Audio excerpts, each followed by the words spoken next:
All right. Uh, Welcome, everyone, to the 2020 FEBT virtual reunion. I can't say that I've heard anyone out there saying that they enjoy our new normal, but we can choose to be excellent in spite of it. And this gathering today is proof of that. I'd like to start by thanking the many people who have been helping me in the past several months to plan this event. In fact, in many cases, I didn't even need to ask, they came forward on their own. I'd like to start with the great group of speakers here today for the event. They were all quick to offer their support and help, and we're glad to have them along. And I think we're in for some enlightening and fantastic talk today. Uh, I'd also like to thank Brad Esposito, the railroad's new general manager, who has been very accommodating along the way and has offered several ideas and tips to help make this year's reunion quite fantastic.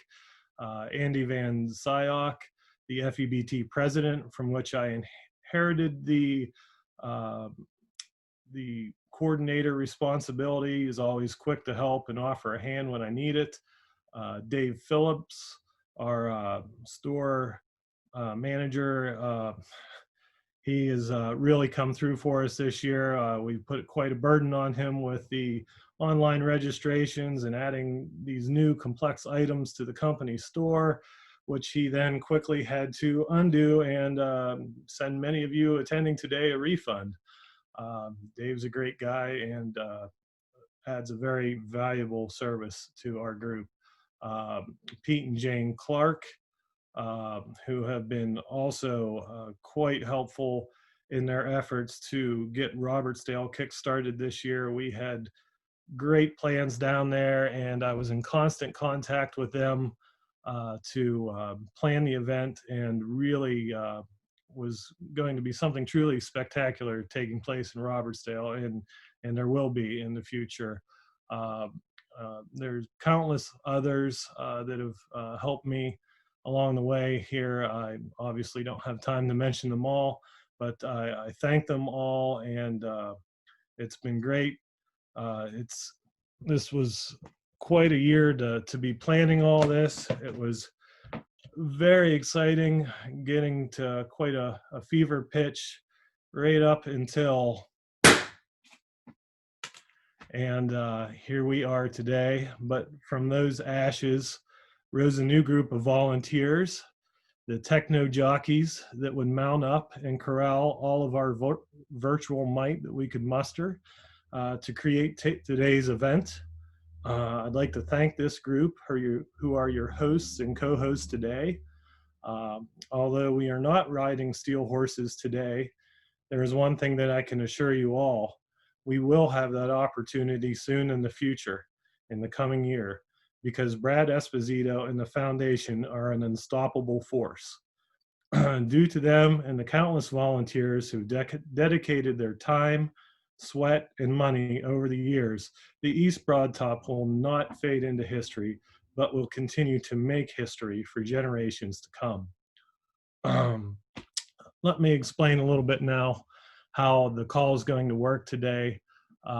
We ask that all of our guests remain unmuted. I believe you actually don't have permission to unmute yourself, but in times that you may need to speak, permission will be granted. Every segment will be followed by a short Q&A session. We ask that you submit your questions for these Q&A sessions via the chat function in Zoom. There is one of our hosts, Chris Coleman, who will be taking these questions. Please, you can submit them to everyone because I believe that only will submit to co-hosts, but you could also address Chris directly. Submit your questions to him. He will be tallying them up and asking our speakers later on during the Q&A sessions. There will be a 10-minute break between each of our segments today so that you can get something to drink, stretch your legs, and otherwise there'll be a slide up during that break. If you begin to hear any noise, go ahead and get back because it will be about to begin. And with that, I believe that's everything we have to cover before the meeting. And it's now my pleasure to introduce to you all a true stalwart for railroads and for railroad history around the world, the East Broad Top Foundation Chairman, Henry Posner. Okay, thank you all for the opportunity to talk. What I thought I would do is talk for 20 minutes, maybe less, and then try to leave as many minutes as possible toward the back end for Q&A.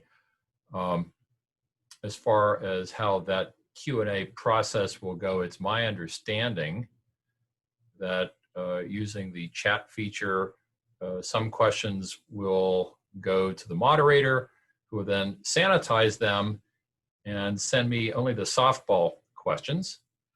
And after that, it'll be more of a free-for-all where anybody can put their hand up and ask me anything they want. So it's going to be kind of like a hybrid between a CSX short line conference and a Norfolk Southern short line conference. So first and foremost, what I'd like to do is thank the Friends of the East Broad Top for everything that you've done. Typically in nonprofit organizations, the first thing a funder wants to hear about is what is the sweat equity investment of the organization. And what you have done over not just the years, but the decades, I'm sure there is a precedent for it, but the fact that you would spend decades stabilizing and improving somebody else's railroad in the hope that there would be a solution in the long term kind of stretches the definition of what volunteer organizations have been able to achieve. I pride myself in my knowledge of railroad history, and in fact, I teach a course at Carnegie Mellon on railroad deregulation, which by definition includes a bunch of railroad history, but I scratch my head when I try to come up with analogies for other organizations similar to the Friends. Yeah, the Coomers and Toltec has had the Friends, which is, I think, a peer organization in some respects, but they came along in parallel with the evolution of the Coomers and Toltec. And in the UK, you've got the Festiniog, but that was basically a Friends organization that was the same as the owner operator. So I know that there are lots of people on this call.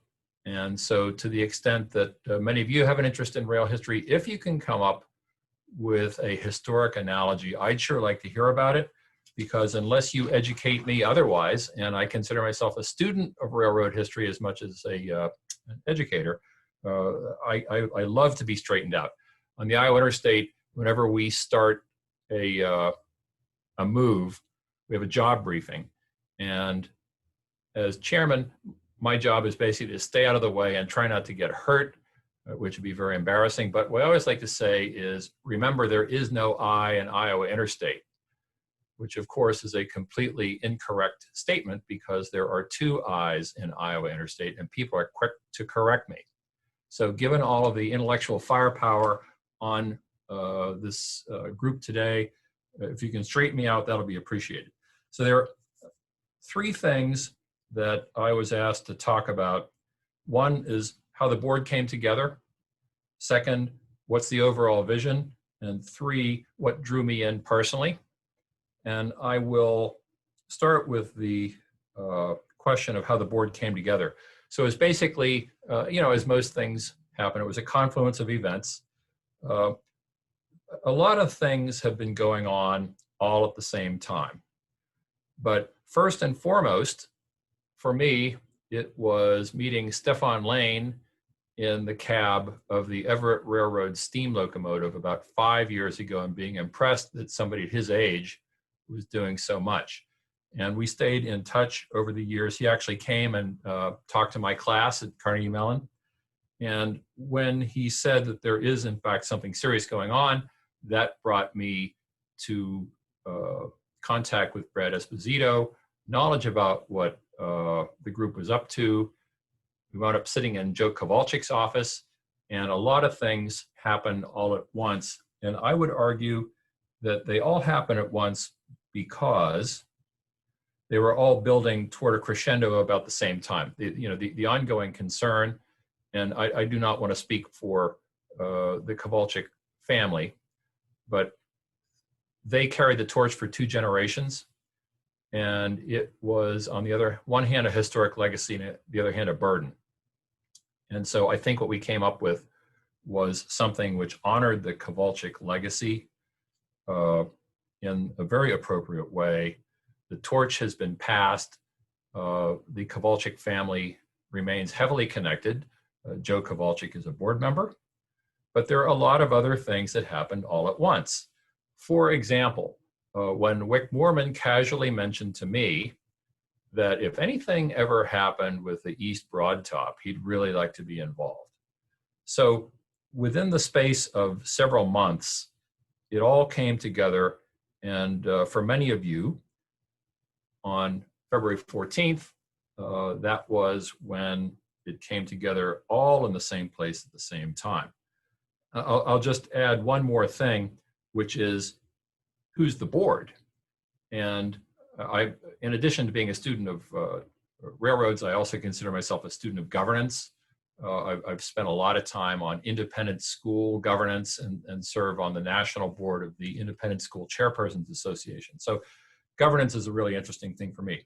And I think it's all about the board, and what you need for good governance is a diverse board of people who bring complementary skills together and still work in a way that's manageable, because in a volunteer organization, you can't fire volunteers, right? So nonprofit governance is different than for-profit governance. So the board, I would argue, is very carefully constructed with 3 basic components. One are the people from the original group with the plan and the vision.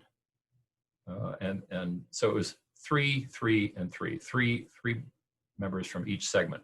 So that group, the current board members in that group are Brad Esposito, David Brightbill, and Lawrence B. Miller.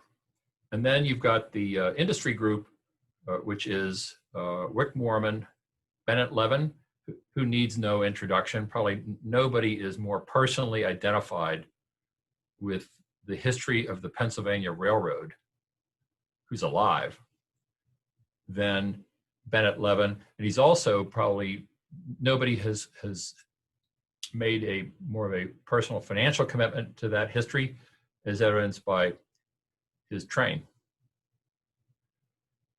And then third being myself. So you got 3 industry people. And then what we've tried to do is build out the board with people from the outside world. And Jane Sheffield, executive director of the Allegheny Ridge Corporation, a nonprofit organization based in Altoona, whose mission is economic development, is ideally suited to bringing to the board real world outside experience and things like fundraising, government relations, et cetera. And of course, Joe Kowalczyk.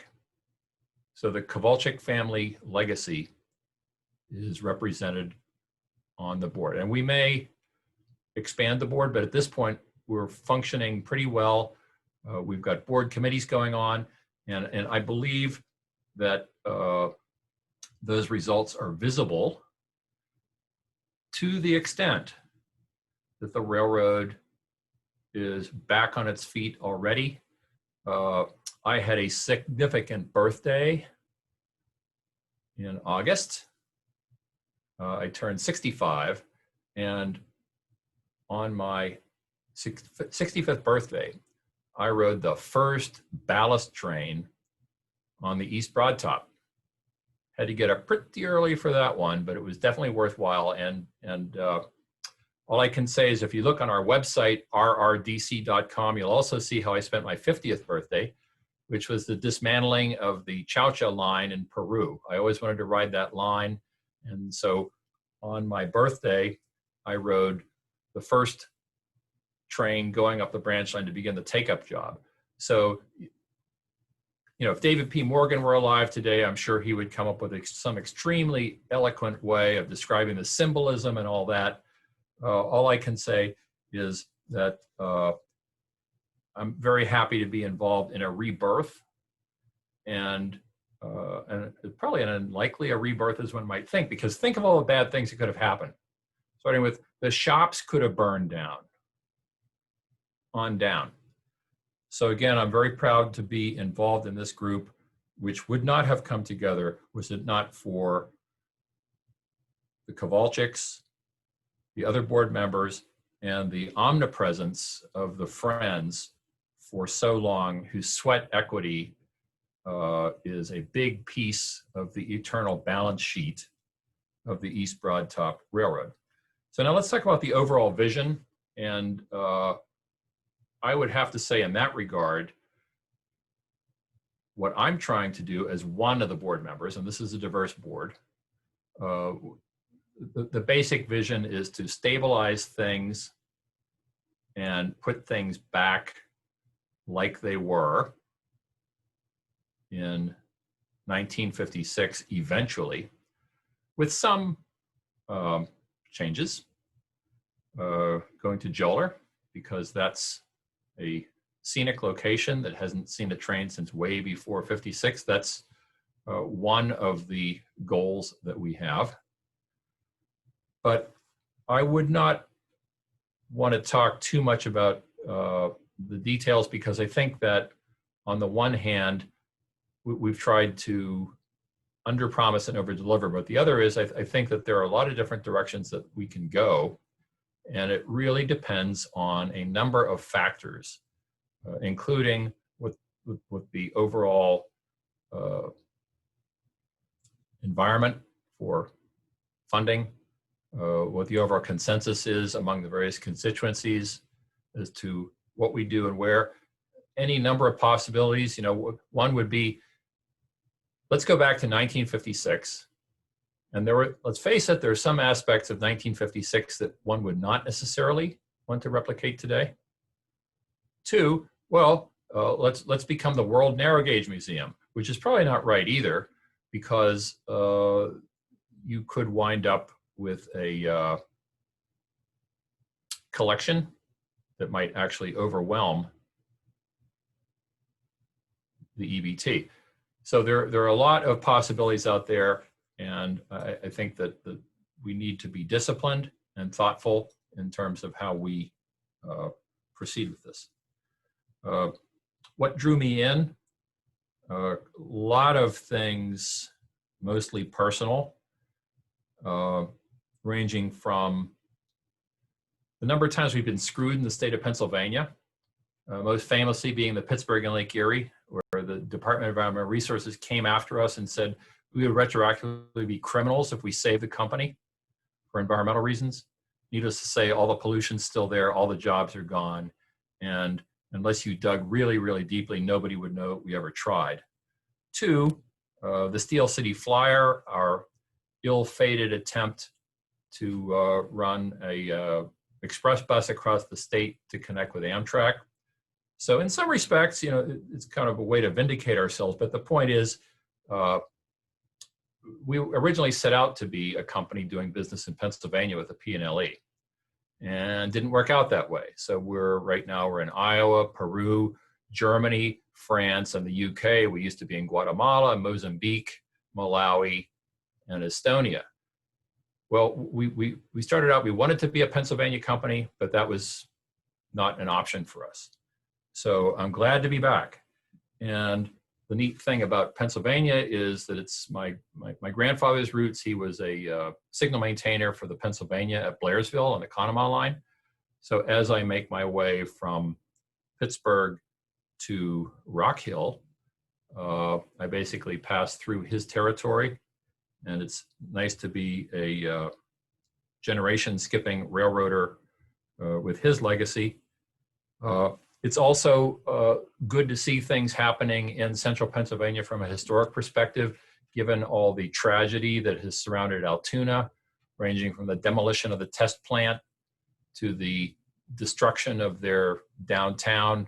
Altoona has been pretty sad for the last generation, and I'm glad to see things, good things happening in parallel with the Railroads Memorial Museum, and how all of a sudden central Pennsylvania starts to look like Wales, where you've got a bunch of rail-centric attractions, and you've got a critical mass going on that can drive tourism. Because let's face it, there's not a lot of tourism in central Pennsylvania, which I think is a shame because there's so many neat places. I love Huntington, and just enjoy the time I spend in EBT territory.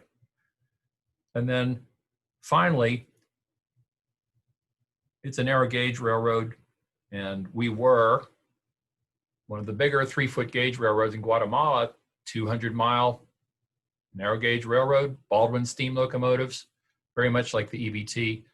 The tragedy of that company was a national tragedy, and in the case of the EBT, it's nice to see the revival of a 3-foot gauge railroad.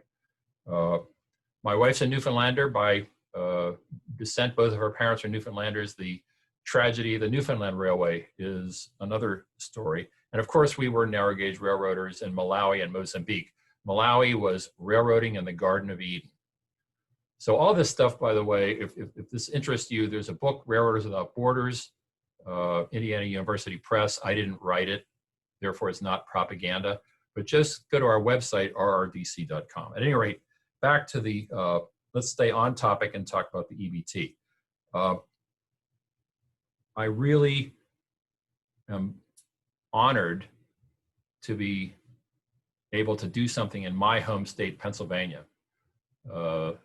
Last time we tried again, that was the P&LE. And I'm honored to be serving with such a dedicated and interesting group of people. Let me just add that one of the things that I think is interesting and important is the number of young people that I've seen out and about involved in the project. Not all rail preservation organizations have the diversity of age that I've seen, at least on what I've seen at the work sessions and people I've interacted with on the railroad. And it's encouraging to see a lot of young people having the interest. I think we as an industry have done ourselves a disservice by criminalizing interest in railroads. I think that a lot of people who are active in the industry got started with museums and things like that, and see us as a gateway for future industry leaders through what we're doing on the EBT. So all of that being said, I think I have exhausted my list of things that I have been asked to talk about. So with that, why don't we go to the first part of the Q&A, the censored questions, and then at some point we can morph to the free-for-all. Scarlett, can you unmute me? Or spotlight me, I'm sorry. For the group here, we'll be having the so-called censored questions here posed. And then when we get to the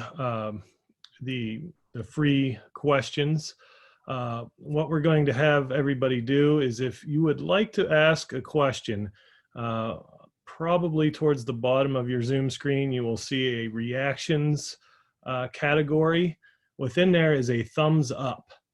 If you give us a thumbs up, the co-hosts will know that Henry has posted one there. Chris Coleman also has one up. If we have a thumbs up, we'll know that you're looking to ask a question, and the co-host can then go ahead and unmute you. And be aware that if you have video on and you unmute yourself and you talk, you will be seen by the group. So either choose to have your video on or not, but be aware that that is a possibility when you speak. And you should become visible, ask your question. Once you've asked your question, you will be remuted, and then Henry can go ahead and answer your question. So, but we will go ahead and start with the questions that have been submitted through chat so far. So let's go ahead with the first question. Thank you. Okay, so we haven't received very many so far. The first one is, excuse me, is the America Industrial Heritage Project still viable and involved in any way with the EBT Foundation? To be honest with you, I'm not familiar with that. I believe that dates from 89, 90, where the National Park Service came in. They did some work. They did a lot of documentation and that sort of thing. And I don't believe there's any involvement at this point. Is that correct, Henry? Yes, though I think that's very much aligned with the intent. Because keep in mind, the EBT is really at least two separate things. One is the railroad and the workshops. So we've got something with the workshops, which is completely different from almost every railroad museum. I mean, even the Durango and Silverton does not have what we have. So the workshops require a special type of approach, which is parallel but different. And so we're trying to be thoughtful about that, because I think that somebody interested in industrial heritage would not necessarily be a railroad enthusiast. But that's definitely something that is so far into the forefront of our thinking that we're trying to think, maybe at the board level, we need some expertise on industrial heritage. But we have reached out to peer organizations that have things like workshops, and that's an active and high priority item for the board. So if we succeed in that and creating something which is industrial heritage, and by the way, if Altoona had kept the test plant, imagine what that would be like, then we will have accomplished the goal. And you won't necessarily need somebody at the national level pushing all the buttons, because it'll happen naturally. People will gravitate to the EBT as part of an industrial heritage zone, which might include things like Pittsburgh, where you've got the Carey furnace and stuff like that. Okay, our next question. This probably would have been a better question for Brad if he were here, but we'll go with it anyway. What is the condition of the railroad infrastructure south of Rockhill, contrary to any hearsay or rumor mills? Well, it's all there. It just got trees growing through it. The rails are all there. There are virtually no ties at all. But what you've got are rails and trees. And it should be a pretty straightforward rehab job, except of course for the bridges, which are going to need some work. The first tunnel is in not as bad condition as the second tunnel. So it's all, the most important thing is there's an unbroken right-of-way. And Joe Kowalczyk has been extremely thorough in perfecting the right of the railroad to remain a railroad. So the single biggest barrier would be, property disputes and something like that, things like that. We do not believe that there are significant problems out there. So the main question is, how long will it take to get the railroad back by doing all the ties, fixing the bridges, and at least one tunnel. Okay, our next question. What safeguards are in place to prevent the restoring of the East Broad Top from damaging its historic fabric? That's a gray area because it depends on what your definition of historic fabric is. I mean, I think there are two extremes. One is, let's go back to 1956, exactly as it was. Or should we go back to the 1920s? There are a lot of compromises that are going to have to be made. All I can say is that nobody would be involved in this project if we were looking to Disneyfy or seriously destroy the historic fabric. I think we all understand the historic legacy that we've been given. That being said, this is the 21st century, and there are things that we have to do to accommodate life in this century. For example, a wheelchair lift. So there are lots of compromises, and these are typical challenges for historic organizations. So hopefully that answers the question. Okay, our next question. How does the foundation envision the East Broad Top as an educational asset? Well, one aspect would be try to get school groups to come. And the other is, and that would be for younger people. But the other would be the opportunity, I think, for people to actually work on the railroad, pick up a lot of the skills. I think most of the people working on historic railroads today started as teenagers and have spent their life in the industry. That is one obvious educational spin-off benefit of what we're doing. But the more traditional approach is you get things ranging from school groups to adult continuing education. We're all lifelong learners, and I would argue that everything about the East Broad Top is educational. So what you have to do is get people to come to Rockhill so that they can be enlightened. That's all of our jobs. Okay, I think we're trying to keep it to 5 questions, so I think one more. And I'm going to kind of expand upon this one a bit. Is the foundation looking to acquire any additional properties on sites along the line in order to provide a destination? The specific question mentioned Saltillo Y and other areas. So I guess, are you looking to go beyond the right-of-way to make a destination for the railroad south of Rockhill? The right-of-way is, I believe, sufficient for most of the things that we might want to do. I would rather evade that question because it really is a case-by-case basis. You've got the footprint of the stations and things like that, and that should be adequate for most purposes. But I'd rather stop there because, to be honest with you,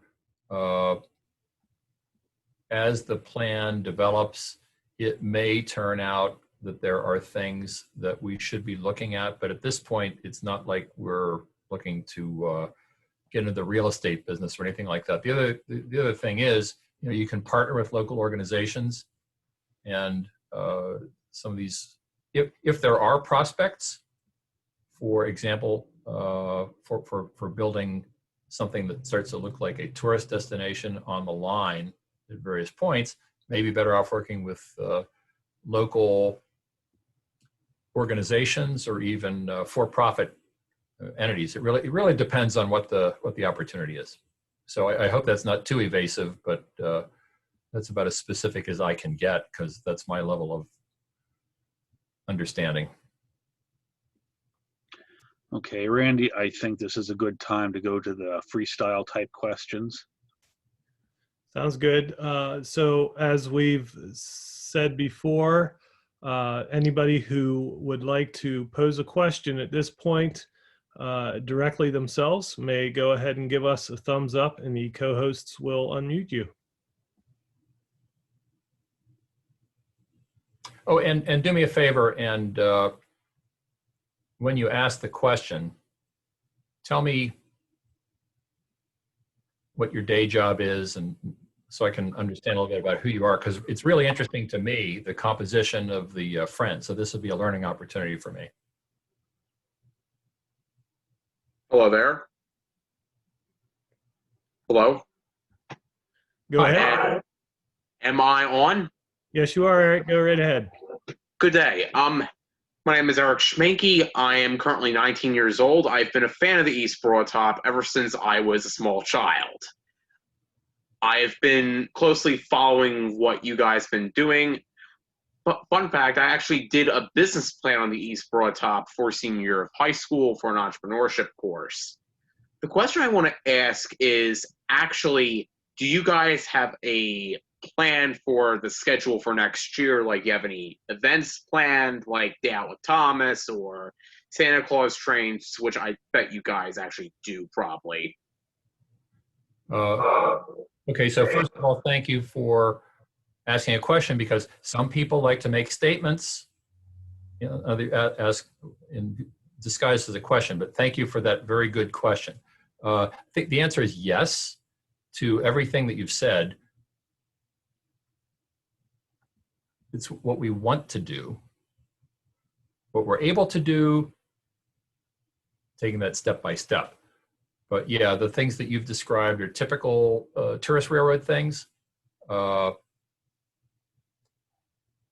Thomas has not been discussed. There's some licensing issues involved in that. I think we've been pretty good at doing homegrown things our own way. And the workshops allow us to do things our own way. So we should be doing seasonal stuff the EBT way, which probably is going to involve a combination of the EBT Railroad, the EBT workshops, and the Rockhill Trolley Museum. Thanks.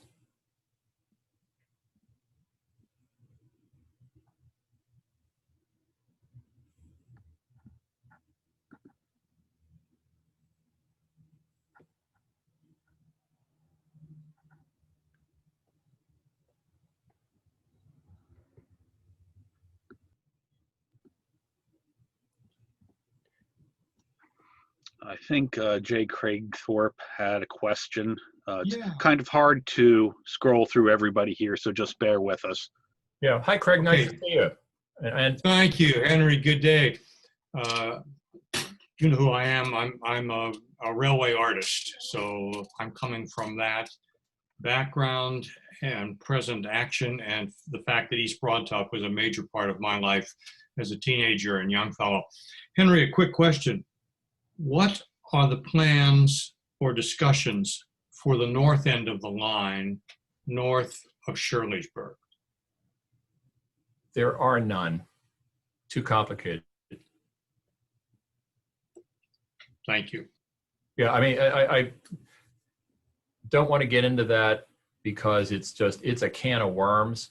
And we are at this point focused on going south because we can control that.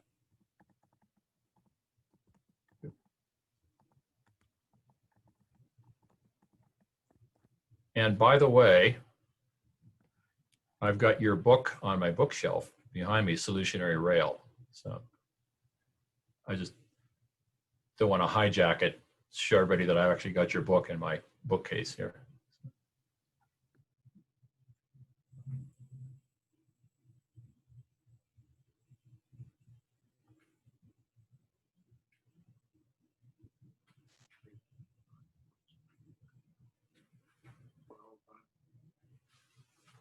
Am I good to ask my question now? Oh, hang on. Go ahead, please. All right. First off, Henry, appreciate your time. Appreciate all your efforts so far with the foundation, and just the amazing amount of progress that that everybody all around has made, not just the foundation, but also with us, with the friends. My question that just came into my head: has there been any discussions as to increasing the fleet for like building any replica passenger cars, in terms of just increasing capacity for the tourist trains in the years to come? Yes, and that is an important factor, because more capacity you've got, the more tickets you can sell, the more money you can make, which allows you to stay in business. We're actively looking at a long list of options, and that is a top priority for us.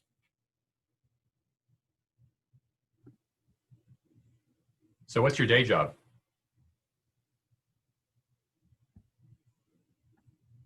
I'm an engineer with Amtrak based out of Washington, D.C., but I lived in Pennsylvania for most of my life, but the job brought me down here. So when my free time allows, I do come up for the work session. So it's always a good time to come up. And Good for you. I'm a student locomotive engineer on the Iowa Interstate. okay, that's exactly where I'm at right now. I'm a mere student, so just learning every day. Yep.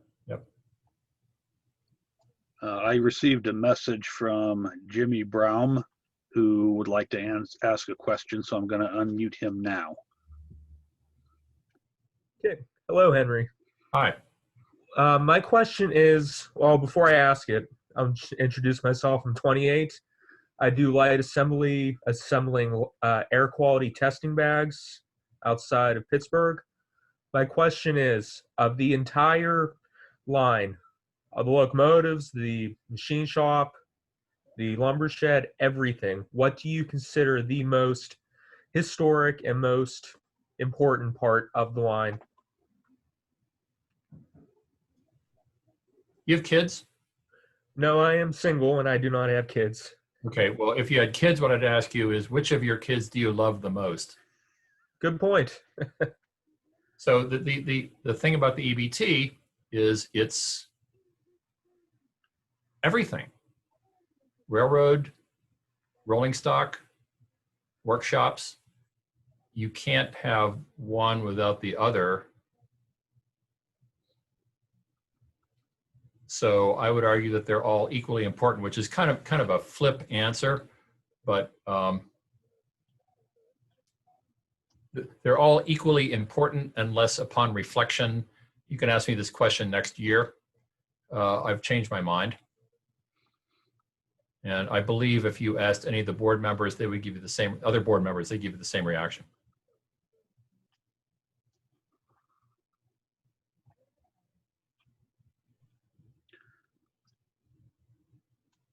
So it's a little bit challenging seeing who's putting their thumbs up, because we have 5 pages of attendees. If anybody wants to shoot me a note that you want to ask a question also, then I can unmute you from there.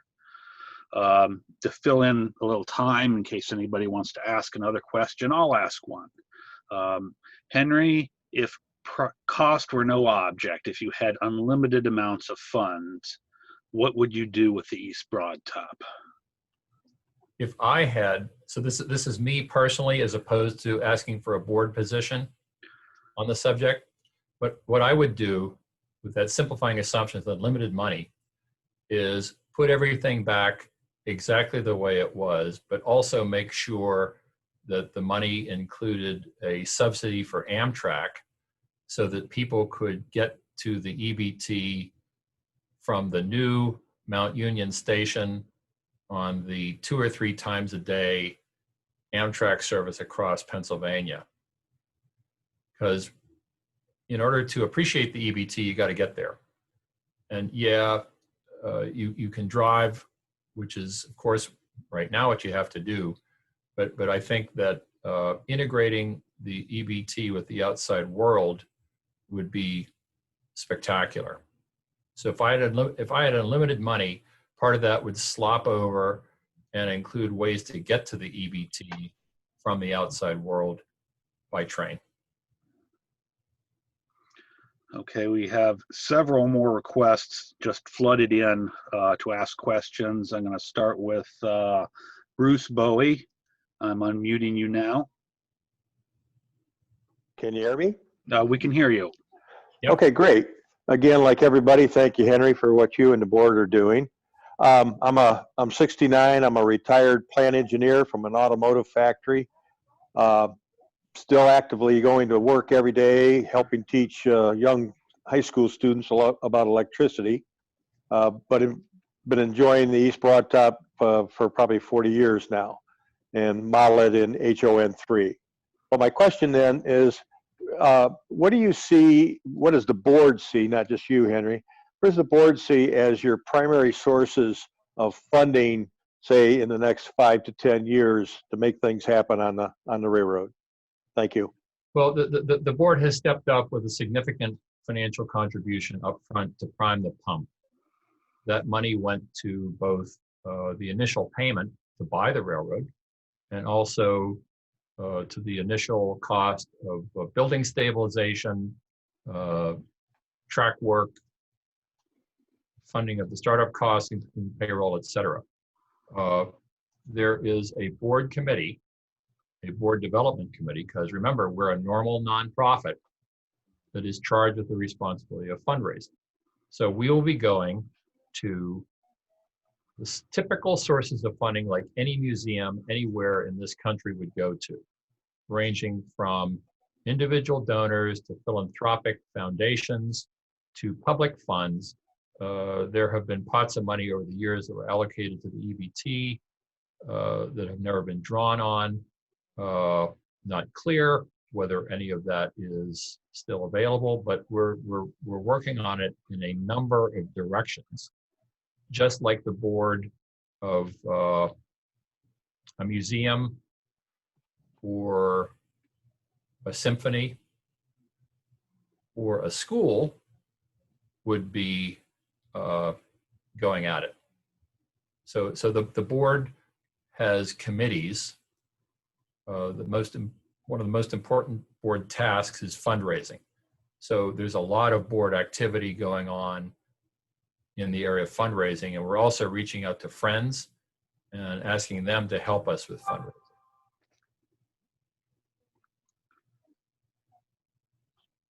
Okay, we just have time for one more question to be asked. So I'm taking them in the order in which they came in. I'm sorry if we won't be able to answer all the questions.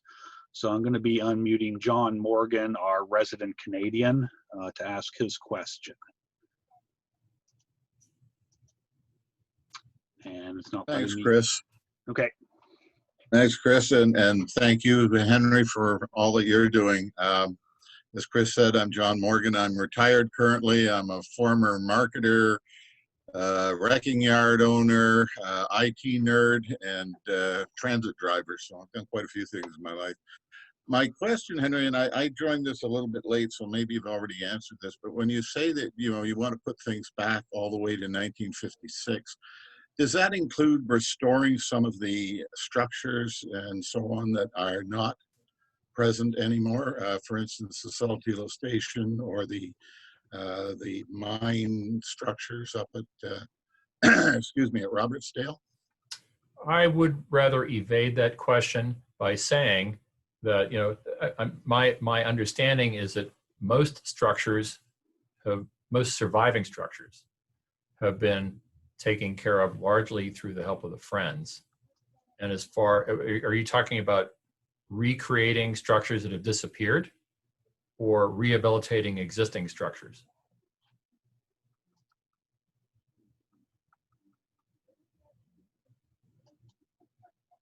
We're trying to get him unmuted here. Okay. John. Talking about both rehabilitating existing structures and restoring non-existent structures at this point. Well, a directional response would be yes, more or less.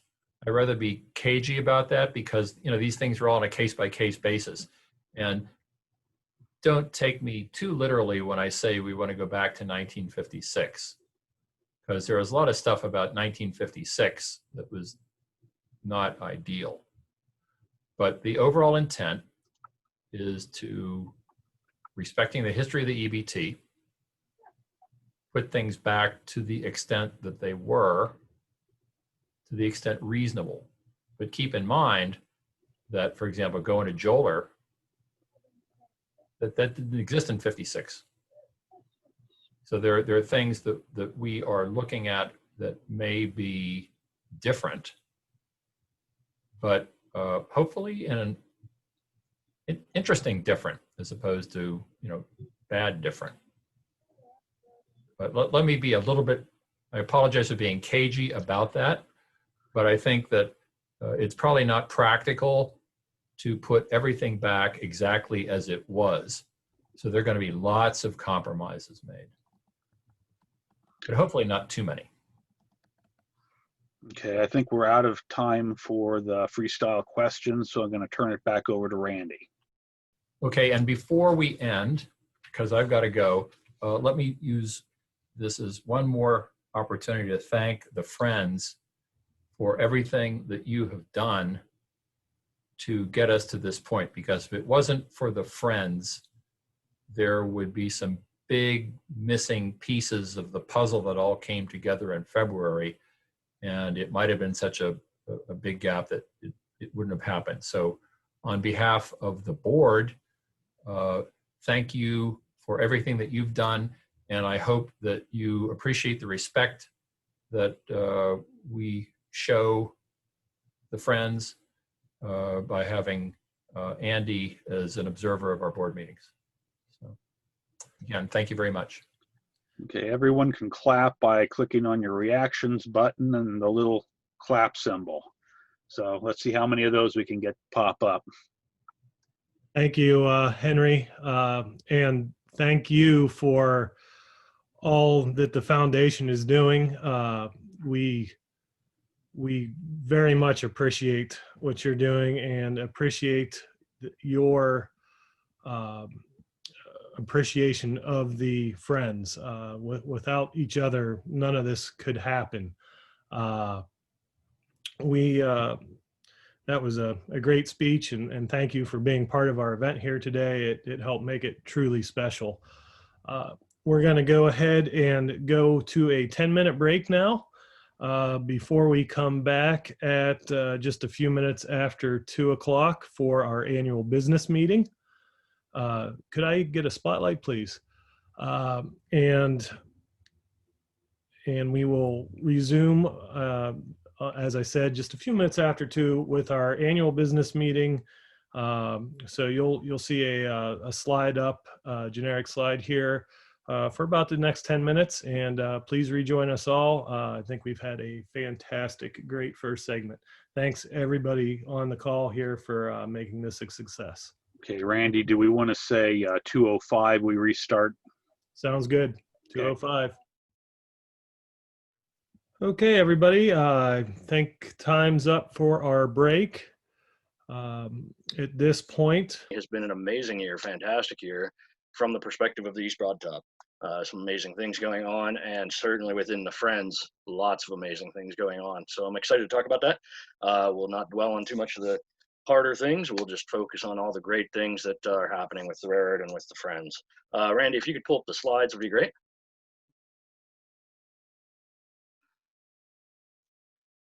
Awesome. Thank you. So let's go ahead and jump right into the agenda. Is the next slide there. Okay, so like I said, we had some great things this year, and the picture there, of course, is Millie christening her number 12 in front of the station there on August 13th, just 2 months ago. 60 years to the day from when she did that as a mere teenager. And it was a great event overall, and just one of many this year. So agenda, like I said, I'll try to keep this moving. We're going to hand off to a few folks for some specific topics, but I'm going to try to talk through a lot of it and try to keep things moving. But we'll have some opening remarks here, some introductions, things like that. We'll talk financials relatively briefly. Membership, wow, again, what a year. We'll go through our publications, Timber Transfer, our new e-newsletter, the company store, then the restoration work we're doing both in Rockhill Furnace and Robertsdale. And then we'll go down to 2021 fundraising campaign. So before you click the slide there, Randy, I'll just, actually, no, go ahead and click the next slide, sorry. There we go. So let me introduce the board of directors. Like I said, this year's been a very interesting year, 2020. You know, I wish we were doing this in person. I know everybody does. But we felt as a board it was best to do it this way, considering that, you know, we have 100 folks online here now. You know, would that be the right decision to have those 100 folks in a room or in a tent or in some close confines? And so we decided to do virtual. And so far it's been fantastic. Henry did a fantastic job kicking us off, and Randy's doing a great job hosting us. So much appreciated there. But let me just say the board has had some challenging decisions this year, along with some of our other leadership for restoration and for some other aspects. With the pandemic concerns, we've had some challenges that we've had to work through. And I bring that up only because I just want to compliment the board. I can't imagine working with a better group of guys. We've come through some tough decisions, some challenging things, made some big, very impactful decisions this year, which is great. You know, we have some good debate, but everybody comes out and we're all happy to spend time together with each other afterwards too. And so there's a lot of respect, but also a lot of good debate that happens. So much appreciate all these guys and everything they do. So I'll run down through the list. Of course, I'm listed first there, Andy Van Syak as your president. Mr. Bill Adams is our vice president. Kurt Miller has stepped up this year to take on the secretary role. So welcome Kurt to that position. Everybody knows Lee Rainey. You'll hear his name several times throughout this business meeting. No one person probably has had a bigger impact or bigger association with East Broad Top over the past 40, 50 years. Dennis Straub, of course, has been with the board for a while now.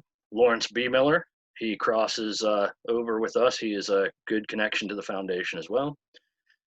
Randy Larian, of course, hosting the reunion today. Ray Davidowski does a lot of our fundraising work, cashes all your checks and sends you your appreciation letters. So great work there. And Nick Ozerak does a lot with our website and a lot of our communications, and brings a lot to the board as well. So the picture on the right, in happier times in 2019, we, as a board, went and visited the Reading Company Technical and Historical Society Museum in Hamburg, Pennsylvania. It was meant to be something of a fun trip, but also meant to be, you know, a networking adventure. And we met with Dale Woodland and some of the other folks, DRC, TNHS, and we exchanged some ideas, and it was good. And so, but don't worry, all the other pictures from here on out will be EBT related, but definitely that was a good outing. And so next, we generally give out several awards each year. And those awards capture great volunteer activities, great support to the organization. This year we decided to award only one of those 3 awards, and it's the most significant, most prestigious of the 3 awards that the FEBT awards, and that is the FEBT Preservation Award. And this year we present that to Mr. Brad Esposito, who is general manager of the East Broad Top.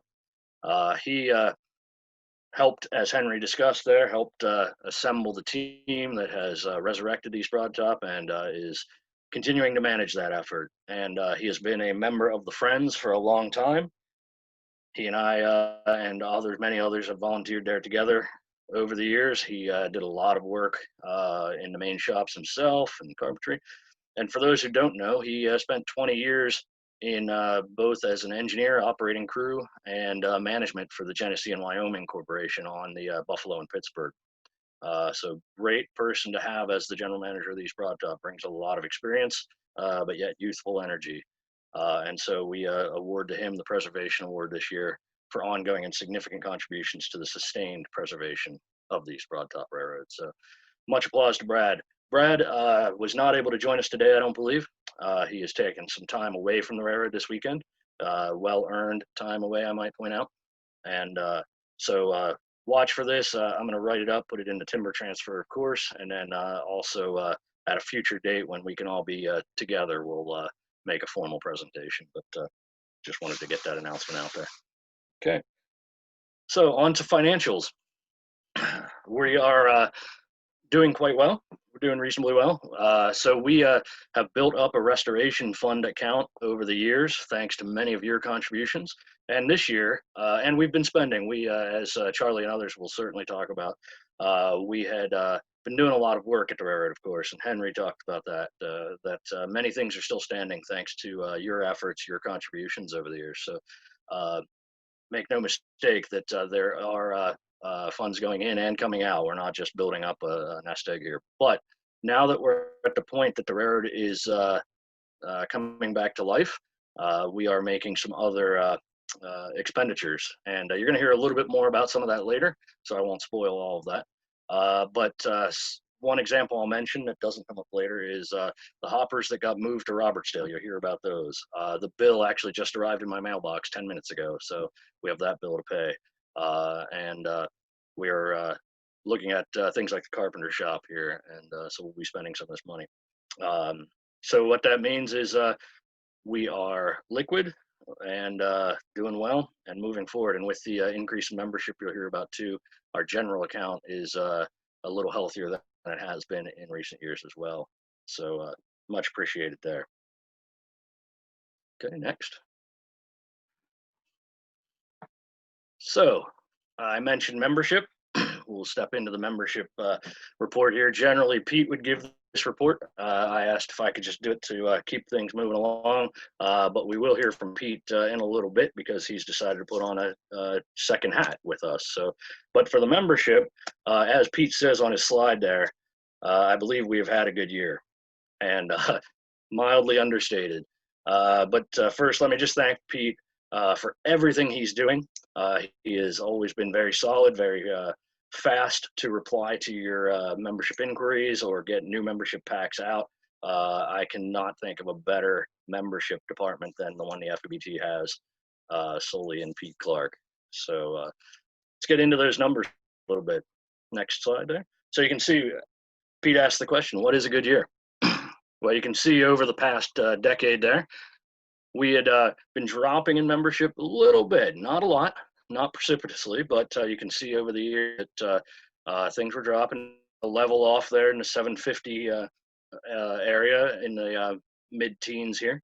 But then all of a sudden 2020 happens and the railroad is bought, and bam, 575 new members. And I'll point out that that's as of October 6th, meaning that we still have almost 3 months of potential new members coming in. So incredible. We're over 1,300 members, the biggest we've ever been by far. And so when I say I thank Pete for doing a great job with membership, he's not just doing a great job with membership like he's always been doing. He's been doubling duty this year, if not more. So next slide, please.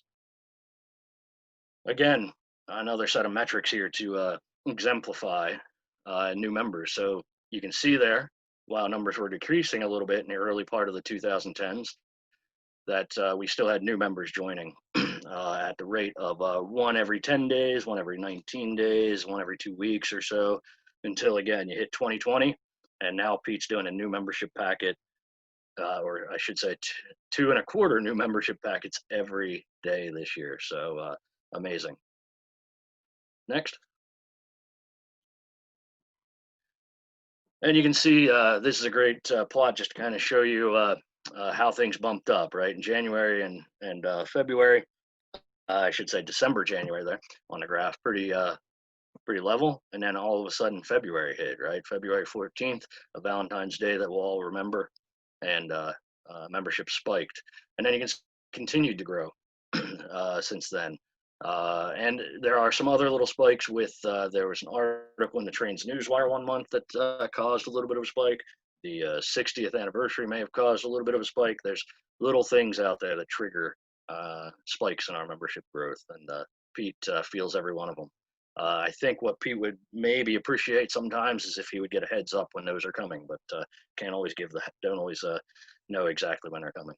But Pete has been doing a fantastic job rolling with all those punches. So next.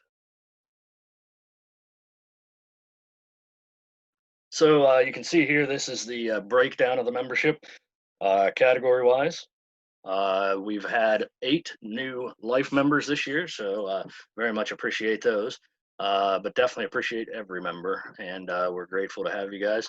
And it really does show the foundation that there's a lot of interest out there, and they like to partner with us, and you'll see a lot more partnering between us and the foundation, and you as members will get some special time, special access type of things over time. So we appreciate that you're on board. Okay, next. Lastly, Pete doesn't do it truly alone. Pete is our membership department, but one of the biggest things in the last couple of years, of course, goes to Dave Phillips for getting the company store online. And with that, membership renewals and new memberships can be bought through the store. So thank you, Dave. And it's been phenomenal. The dollar amounts that come in via the store and what Dave did are just phenomenal. So thank you, Dave. Next slide, please. So I mentioned that you were going to hear Lee Rainey's name a couple of times. So I definitely want to thank Lee several times throughout this business meeting today. And that is the first example here is his new membership brochure. You're all familiar probably, or a lot of you might be familiar with the old gray membership brochures we've had for a decade now. Very solid document that they were. However, time has run their course. We have printed in color now. So we just got a new membership brochure. Categories just got a little clarification. Nothing's changed. And dues haven't changed other than a little bit of an increase for compensation of mailings to outside the U.S. But inside the U.S., no change to the membership dues structure. So much appreciated there. Okay. Next, before I get into the timber transfer update, I don't have a slide for it, but I'll just mention it, and that is the website and our social media presence. So Chris Coleman, of course, Nick Ozerak, John Morgan, and a few others definitely deserve a lot of appreciation for our website. It's beautiful. We launched that last year. You guys saw it then. But what's amazing this year, in 2019, we got about 11,000 hits. 11,000 or so people came to our website in 2019. In 2020, we've nearly doubled that to 21,000 and change. So fantastic. It's great that we had a new and modern website when all of this hit, when the foundation came to be. So, and then in other multimedia facets, Facebook numbers also way up. In 2019, our Facebook group had 129 likes. In 2020, 843 people jumped on to like our Facebook presence. So much appreciation to the web team and everything they're doing to help us get the word out there. Okay, so on to publications. Oh, timber transfer. Yep, thanks, Randy. Jane, of course, Jane Clark is our editor for the timber transfer, and she has been doing a fantastic job for a couple of years. So I don't know what it is in the water in Damascus, Maryland, but a great team we have there with Pete doing the membership and Jane being the editor of the timber transfer. So much appreciated to them. Next slide. Authors for 2020. We had Dr. Lee Rainey, of course, Ron Pearson, Nick Ozerak, Russ Norris, Rick Case, Jim Bacon, Tom Deal, Hank Inman, and Ann Sparrow. So some great material in our last 4 issues, and I know there's some great material on deck from a lot of the same authors, but I don't know if Jane has new authors, but definitely Jane is always interested in new articles, new authors. We have gotten so much out of folks like Lee and Ron, but we'd love to hear from some others too. So much appreciated for your contributions. Cover photos. We have when I first looked at this slide myself, I have to admit, I kind of said, how do we have, 5 cover photo artists? Well, there's a front and a back cover, right? But Matthew Malkowitz, Sonia, Mark Glucksman, Lawrence, and Dave Fletcher all had cover photos, front and back. So definitely, as she mentions at the bottom here, keep the articles coming and photos coming. Both can be used. So, and her email was a couple of slides back there. Hopefully you guys saw it. So. And then Jane always likes to have a favorite shot of the year. And so far is this photo from Mark Glucksman, I believe. And someone can chat in if I'm wrong, but I believe that is from last November. There's a photo event last November when Mark would have taken that photo, Mark Glucksman of River Rail. So it's a good pick, Jane. And then new this year, this is exciting, and this is where Lee Rainey gets some credit again. And finally, something we had been wanting to do for a while, but we got an e-newsletter off the ground. Hopefully all of you saw that. And if you didn't, let's make sure your email is in with Pete on the membership side. Anybody whose email we have, we sent this to. And the plan is to get this newsletter out every month, the first of each month. So watch for it in your inboxes on the first of each month. So like I said, Lee helped create it and did a fantastic job. But now our editor that stepped forward for the FEBT newsletter is Doug Davenport. And if you read the newsletter, you saw where I introduced him a little bit. His name might not be too familiar to many, but his roots with the East Broad Top and the Trolley Museum both date way back to his very early childhood. And so he's been around and is very happy to be able to contribute in a way like this when he's not able to travel to the railroad as regularly as some of the rest of us. So much appreciated Doug Davenport stepping up. Again, we'll take photos, we'll take articles for the newsletter as well. So much appreciated. A few folks have already been submitting, and so that is greatly appreciated. So you can see there's 2 email addresses you can send things to there and to contribute. Thank you, Randy. All right, company store update.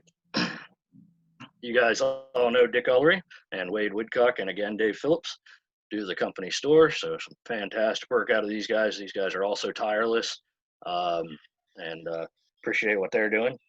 They have a lot of great products here. So we'll just touch on a few. So I'll also add, before I get into the specific products, the company store is one way that we raise funds. And Dick, I don't remember the exact numbers, but it was in the 5 digits. I think it was about $12,000 or so far this year, and that's not counting the memberships raised. And so the company store serves multiple purposes. It not only provides some product and support our modeler community and just fans in general, but it also does raise some funds for restoration work and other activities of the organization. So much appreciated to those guys. New products that are in, or at least hot products that are in. They have a few T-shirts in now. You can see the front and back there. The front, of course, the small logo. Back with the big picture. And I think they're working on a few others. We have the magnets. Those magnets were first created about 5 years ago for one of the fall reunions, but they're selling the FEBT logo. It's an acrylic magnet. The hats in the upper right you can get with the logo or with the what is the tender lettering of the mics. So the FEBT, simple, just orange lettering on a black hat. And of course, pins and tie tacks fully stocked up. I don't know why I would have picked those 2 engine numbers to show, but we can keep going. So other products, of course, that they've had and continue to sell, and they continue to expand some too as things become available, or even as they create some product. Books, of course, on the left, we have books, drawings, documentation, and then, of course, on the right, modeling products. They have the main machine shop models from Broadtop Mountain Models, the Robertsdale Station Kit. They have 3D printed models of EBT specific things, mine carts, specific hoppers, like you can see the side dump hopper there, 802. And so they continue working on great products. If there's things you'd like them to carry, mention it to them, and we'll see if they can do it. And of course, you can always visit the store.febt.org website to see what they have. So the next slide here is another product that we definitely want to push. This is our 2021 FEBT wall calendar. Features photos of all photos by Matthew Malkowitz. Fantastic photos. And those are on sale. Since we couldn't do the reunion in person, we're going to sell them to you like you were here buying them. And that is free shipping. So you'll see that, and you'll see this slide come up during the breaks as well. But we were hoping to sell a lot of these at the reunion, of course, very time kind of centric product. And so we were hoping to sell them, but since we couldn't hold the reunion in person and let you walk home with it, like I said, free shipping to make it as if you were here. So please log on, buy some calendars, buy some books, anything else you'd like. Okay. So next up is the Rockhill Furnace Restoration Report. Hopefully Charlie is up and unmuted, and I'll let Charlie take it over. Okay, well, as has been stated already, this year has been a record breaker. Since January work session, we've accumulated 4,235 hours of service at the EBT. To put that into real life terms, that's 2 full-time employees plus overtime. This year, nearly every work session, we had a track gang working tracks in Rockhill and recently in Robertsdale. I'll let Pete and Jane elaborate on that. Many thanks to Gene Tucker, who has volunteered his track tools and his expertise to take care of the track gangs, and the many other volunteers that have showed up not only at work sessions, but also during the week. This year, the window crew, we've repaired and installed windows in the freight house, roundhouse stalls 7 and 8, and installed 5 temporary windows in the bus garage. Thanks to their efforts, the Orbisonia Rockhill Historical Society was able to use the freight house for their displays at the 60th anniversary event in August. Machine shops and boiler shops, I received a lot of straightening work from Woodford Brothers. In preparation for them arriving, doing their work, volunteers moved 7 machines, several planer jigs, cabinets, and other miscellaneous equipment away from the walls, adjoining the alley between the buildings. So the floorboards could be removed so the Woodford Brothers could access floor joists in the bottom of the posts supporting the building. Once everything was straightened, the volunteers reinstalled old flooring, had to install some new flooring as well, and put everything back in place. And we were fortunate enough to get that done in time for shop tours to resume. Roof repairs are an ongoing project year-round at the railroad. This year, the south side of the machine shop, the overhanging roof had rusted through in many places, so that received new sheet metal. Also, new gutters were installed in the alley as well between the buildings. Loose roof panels were screwed down on the lumber shed roof. Shop roof valleys were attended to. Roundhouse roof received attention over stalls 1, 7, and 8. And the generator room received temporary roof repairs to hold it for winter. Plans are in the spring next year to put a rubber roof on that addition. And the blacksmith shop also received 1 smoke jack this year. This year, about 40 gallons of boxcar red paint were used. The electrician brake shop, pattern house, foundry, coal bin, boiler house, car shop north face, lower parts of the blacksmith south wall, and around the main shop's entrance were painted. New siding repairs on the machine shop and boiler shop were also primed.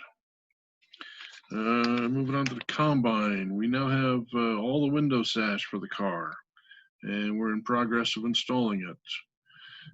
Ventilators for the car have been stripped and painted. The east side clear story is finished, And the rubber roof below the west side clear story has been glued down so we can continue with the clear story through the winter. Interior paint stripping continues, but it's nearly finished. We're expecting to apply interior paint in the spring of 2021. And the last minute work session this year, last weekend, hopper car 1036 was wire brushed and painted black and stenciled. At the end of September work week, volunteers cut hopper bottom parts out of steel sheets and helped punch holes in them using the punch press in the shops. And the railroad employees hot riveted those parts into the car. 1036 is now one of 3 hoppers been restored and back in ballast service. And one other project we worked on this year is brush cutting, both in the yard and to the south. Anyone who's been there this year has looked down that way. You notice the coal tipple has been cleared out around. The 2 section sheds have been all cleared out around. It's starting to look like a functioning railroad again, where the right-of-way keeps cut back, so reduce the threat of fires and whatnot with steam engines. So many thanks to all our volunteers. It's been a great year. We've got one more session left, first weekend in November, and then we'll start again in January. Don't have a schedule yet for 2021, still working on it. As you can imagine, with COVID and other events in the area, namely Penn State, trying to avoid those busy weekends for hotel rooms for volunteers. So as soon as I get it together, I'll get it out there. Any questions? Okay. Charlie, thank you. So if folks have questions, definitely use the chat function. If you have a complex question, feel free to just shoot Chris a note in the chat function, and he'll unmute you, and we can take questions. But Charlie, amazing work going on, and if folks are working on questions, I'll just talk for a second here. So Charlie, much appreciated. You said 5,000 or so hours, right? 5,000 plus. 4,235. Okay. Got it.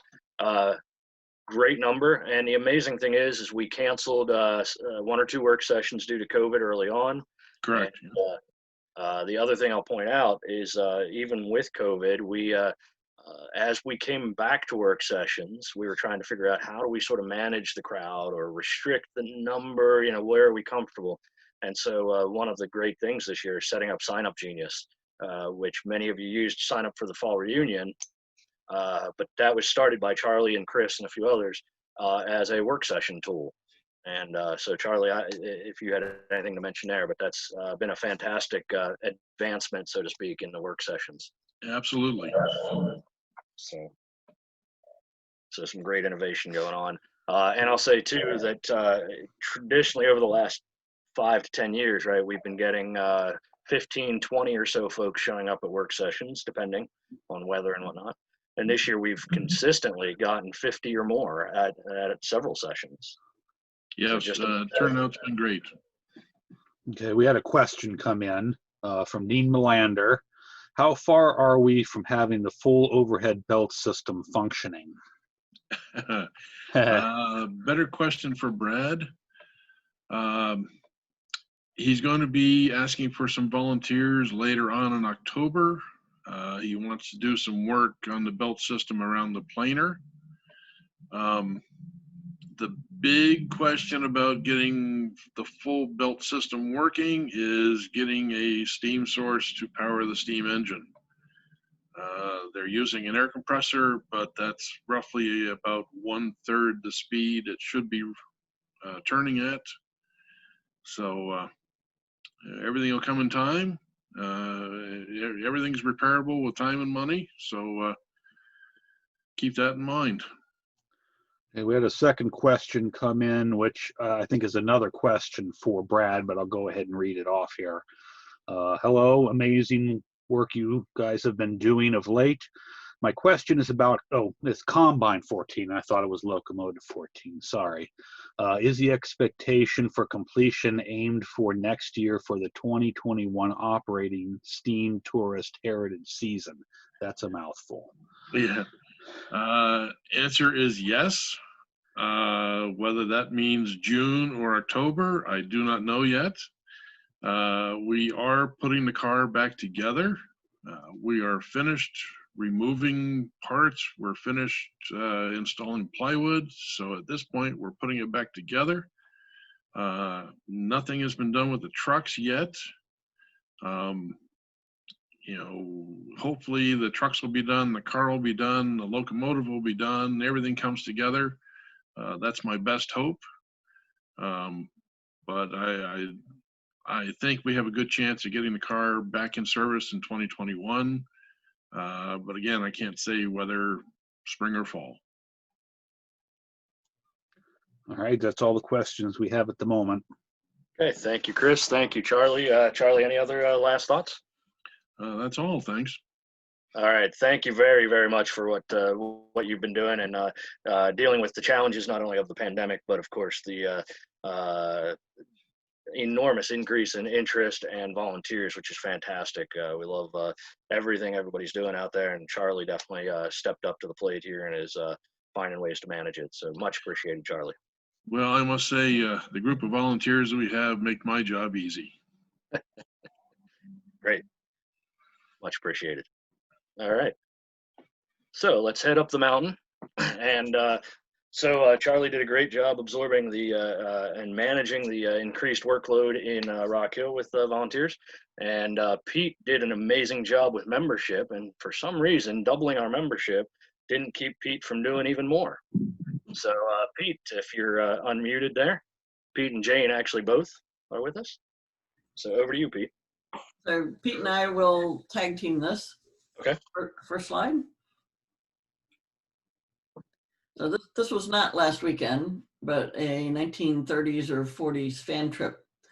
But it shows the layout of Robertsdale. If you start from the far left, there's the company store, then the station. There's the train, obviously.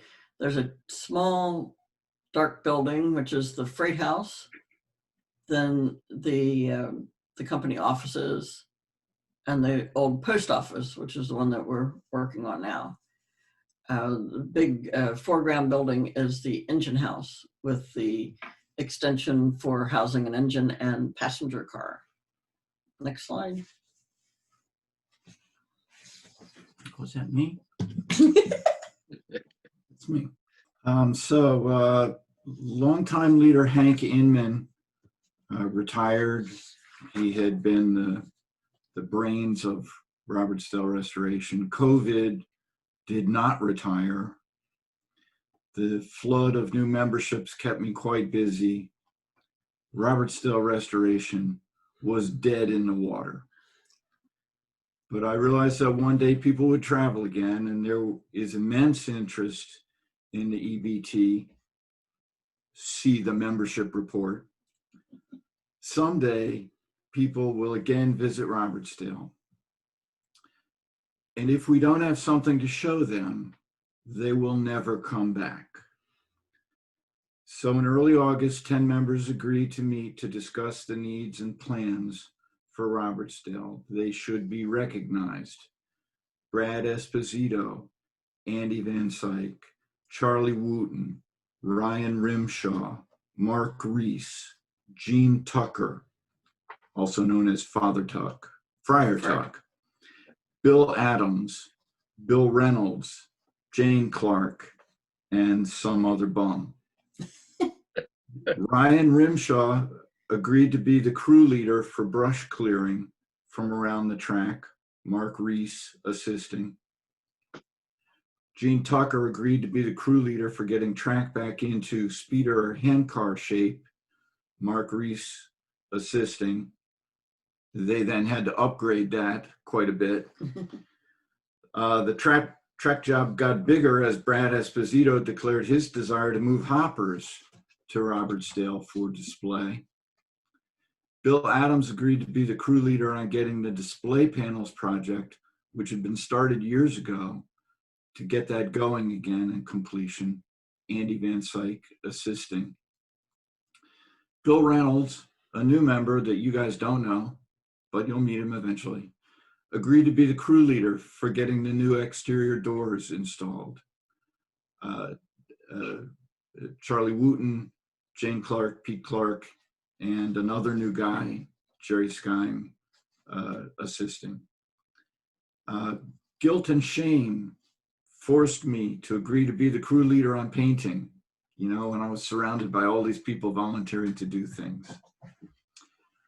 I want to emphasize that, as Charlie stated in Rockhill, I have also been humbled by the realization that not only did these people volunteer to do work, but they found my schedule of weekend work days to be totally insufficient, and they just randomly go there and work.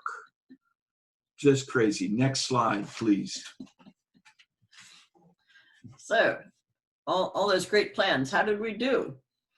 Well, we had 281 man hours donated. This does not include the track gang, which I think was included in the Rockhill presentation. There were no man hours recorded in 2019, and maybe 20 or 30 in 2018. So that's a huge impact.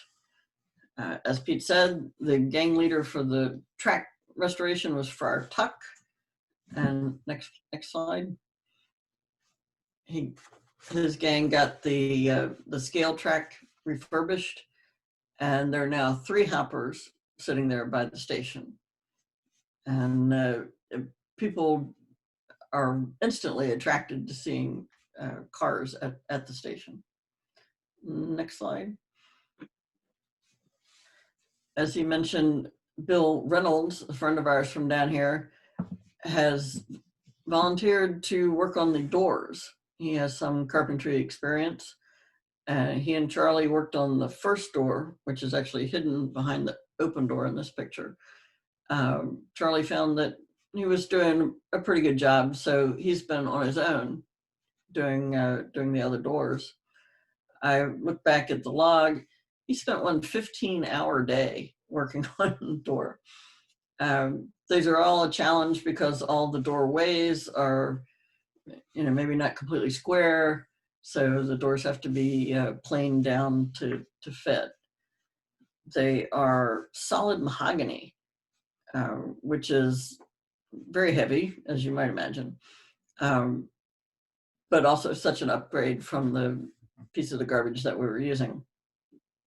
They have nice hardware on them. It's not historic looking, but it's up to code. It has the lever kind of handle and crash bars for emergency exit. 3 of the 4 first level doors are done, and the 4th might get some work this year before the snow flies. But it's a secure building. There are no more bungee cords holding the doors locked. Next slide. And this is a picture of the upstairs door that goes out to the little balcony. Bill had to build up the masonry around the hole in order to then build a frame for that door. Right now, it's, as you see on the right, just held in place with a board, but that's much better than the plywood that had been there before. I was assisting him using my old skills as a mud pie maker, and wonder if we should put that on the skills inventory questionnaire in the future.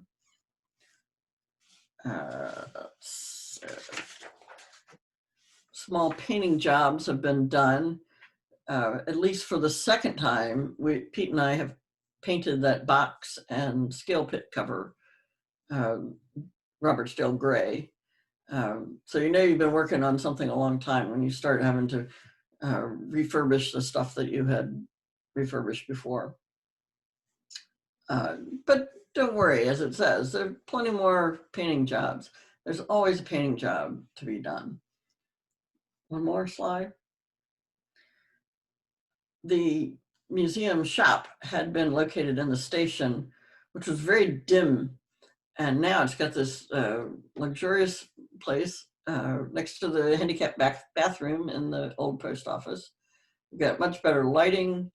We've got place to spread out items. This happens to be on a work day, so there's some tools and things. We're not selling DeWalt, though that might be a popular option.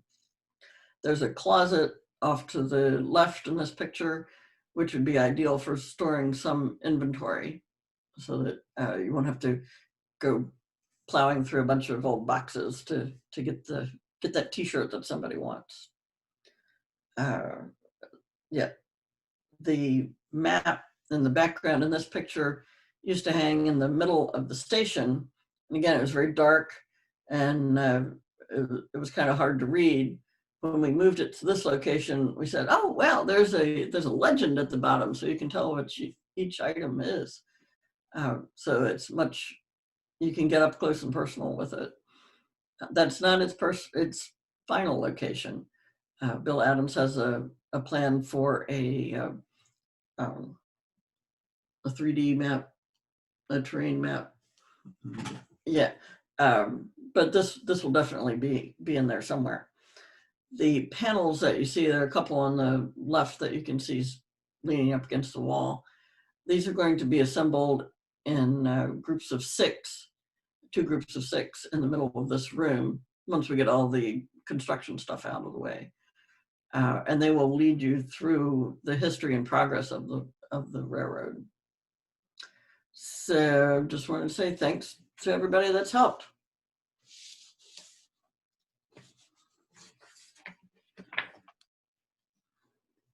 So next slide, please. So what to expect? Well, a museum that's closed is of no use to anyone. We will attempt to have the museum open on a reliable schedule for next year. We intend to attempt, how's that for definitive? We're going to try and have it open every Saturday. In order for that to happen, we need you to volunteer to help man the museum. You should expect to see a call for folks to volunteer to be hosts at the museum starting next year. You should expect to hear of training days, because we're not going to ask you to host without telling you, what's expected and how to increase your knowledge so that you can pass knowledge on to others.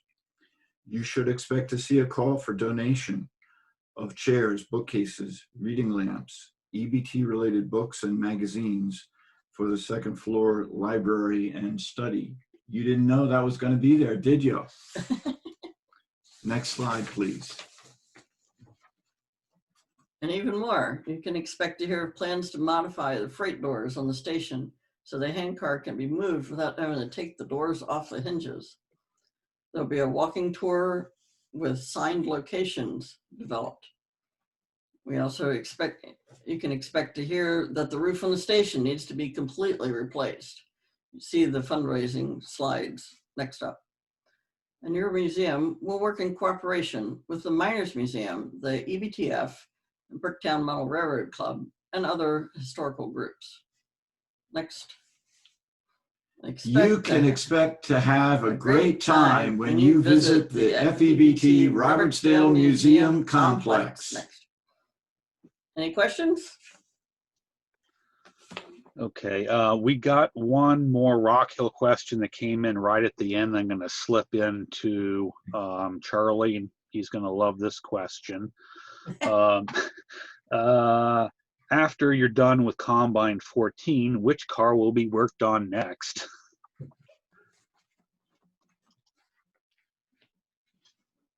Charlie, I set it up for you to be unmuted.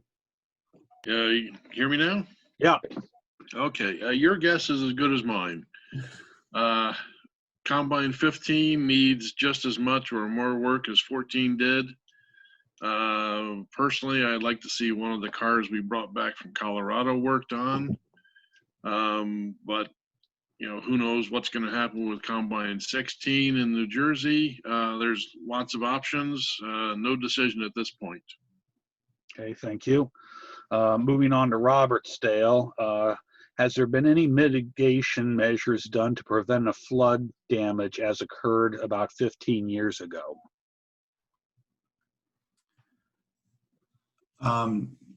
Yes. Since that time, work was done in the crawl space. There's a sump pump has been installed. And I will say that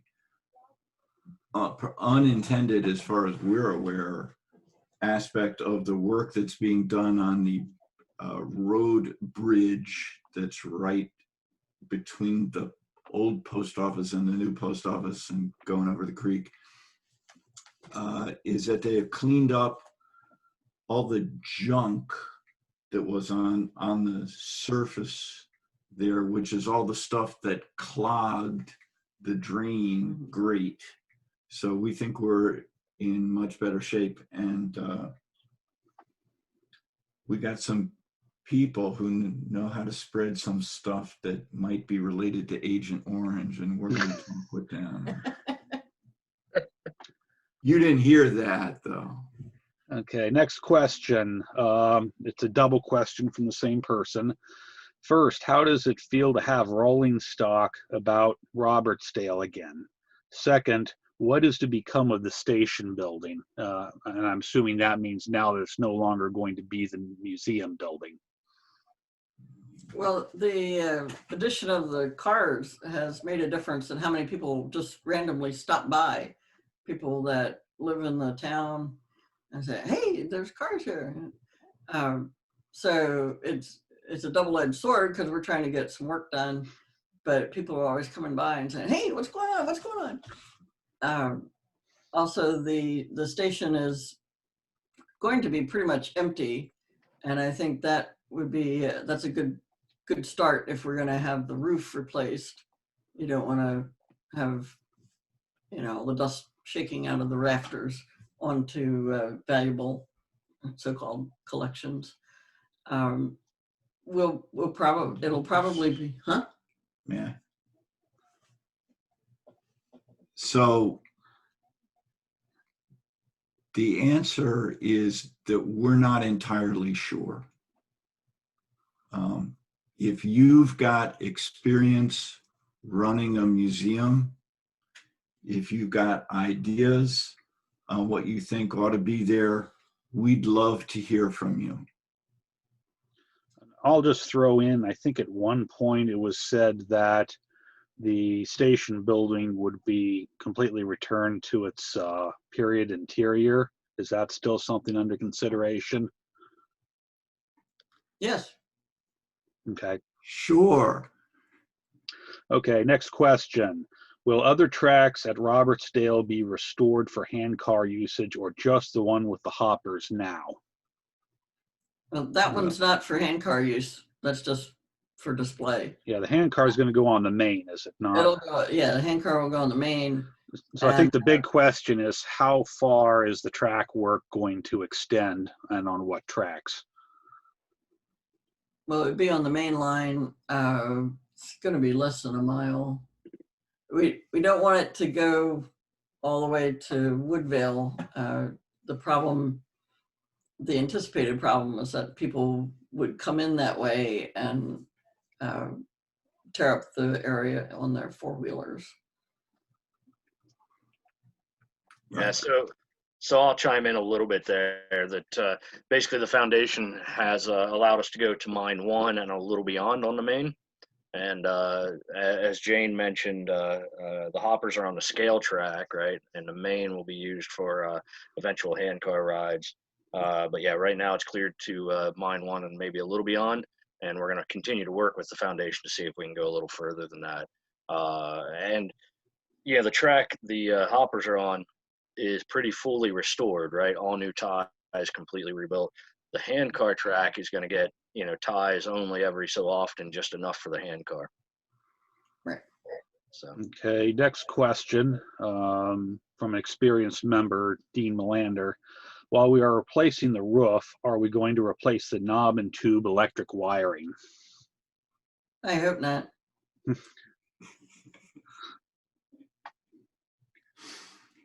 So that's something we'll have to look at too. I'll chime in again. You know, maybe the knob and tube wiring doesn't get removed, but Bypassed. functionally gets replaced with Romex for safety. Okay, that's all the questions we have for Robertsdale Restoration. Thank you. Thank you, Pete and Jane. Very much appreciate everything they're doing. They're doing amazing things. Like we said, they not only do membership and the timber transfer, but they've really come forward on the Robertsdale work, which is amazing. So you heard Pete talk about call for volunteers, right? So we definitely need volunteers out there to help. We need volunteers to help do some of the physical labor that's going on now, in addition to the folks that already are. And then also someone to help coordinate some of those museum operation kind of things too, so that Pete and Jane aren't doing all of that on top of everything else they do. So we want to help relieve them and keep them doing everything they already do. So much appreciated to them again. And that's a great segue. We have a lot of amazing people doing a lot of great things. And like I said earlier, Lee Rainey is one of those people that there's probably no other person who's had a bigger impact, not only on the survival of the EBT and a lot of what the Friends do, but also in just promoting knowledge of the railroad by with his book that is now nearly 40 years old. So, and lastly for today, the last main topic here on the agenda for the business meeting today is our 2021 fundraising campaign. So Lee, if you're up, I'll turn it over to you. I'm up. I'm ready. Can you hear me? I can hear you. Excellent. I think what Andy has just documented is that there's such a thing as not knowing when to stop. But he asked me to give some perspective as to what we're doing with the money that you folks have generously donated in years past, and also to talk a bit about what we hope to do in the future. And you saw earlier the financial balance sheet that Andy presented, and it showed the current bank balances. And as he pointed out, there are bills coming in that are going to draw down that money, but there's still some available to do some exciting things. So I want to talk first about what we're doing right now. And if you go on to the next slide, Randy, we are very pleased to be able to offer to the foundation a substantial restoration grant, drawing on our money in the restoration account. And Randy, next slide. Many of you who've walked the yards have seen the car shop. Some of you remember back years ago when all those driver tires that are piled up on the right-hand side of the picture actually were leaning against the car shop. And some of you will remember a very exciting day we had when we rolled those things away from the car shop and piled them up. They're very heavy and unwieldy. But the car shop had suffered from that experience. The drivers actually had cracked the east wall. So the wall structure is broken by that weight, and combined with the general problem in Rockhill that the ground is very damp and footers rot away over time, the carpenter shop is leaning at a very dangerous angle right now, to the point there's been some worry that it may not survive the winter. So, next slide. It has been adopted as an official FEBT project, and the FEBT has granted from our restoration fund $86,000 to the East Broadtop Foundation to hire the Woodford brothers, the professional barn rights, the guys that straighten out old post and beam buildings like that, to come this winter and prop the building up and get it level again, square and solid. And then, as we did in the blacksmith shop and various other buildings, the FEBT will finish up by replacing windows, lengthening the siding so it comes down to the ground again, and generally getting that building back in place. The building is full of interesting East Broadtop artifacts, and we're hopeful that once all is squared away and those have been cataloged, we'll also have additional workspace inside the building where we can do work like window sash and so on of a carpentry nature. So this is a major commitment, and it's a major recognition of the fact that the money that you all have given over many years to help restore the East Broadtop is now able to be invested in significant projects in company with the new nonprofit East Broadtop Foundation ownership. So next slide. Thank you for making this possible. That money represents what we collected in the restoration fund this year and a considerable chunk of what we collected in the last couple of years as well. So just to give you some sense of the size of this undertaking. Now, as Pete and Jane mentioned, good things happening in Robertsdale have some associated needs to go with them. So Randy, if you show the next slide.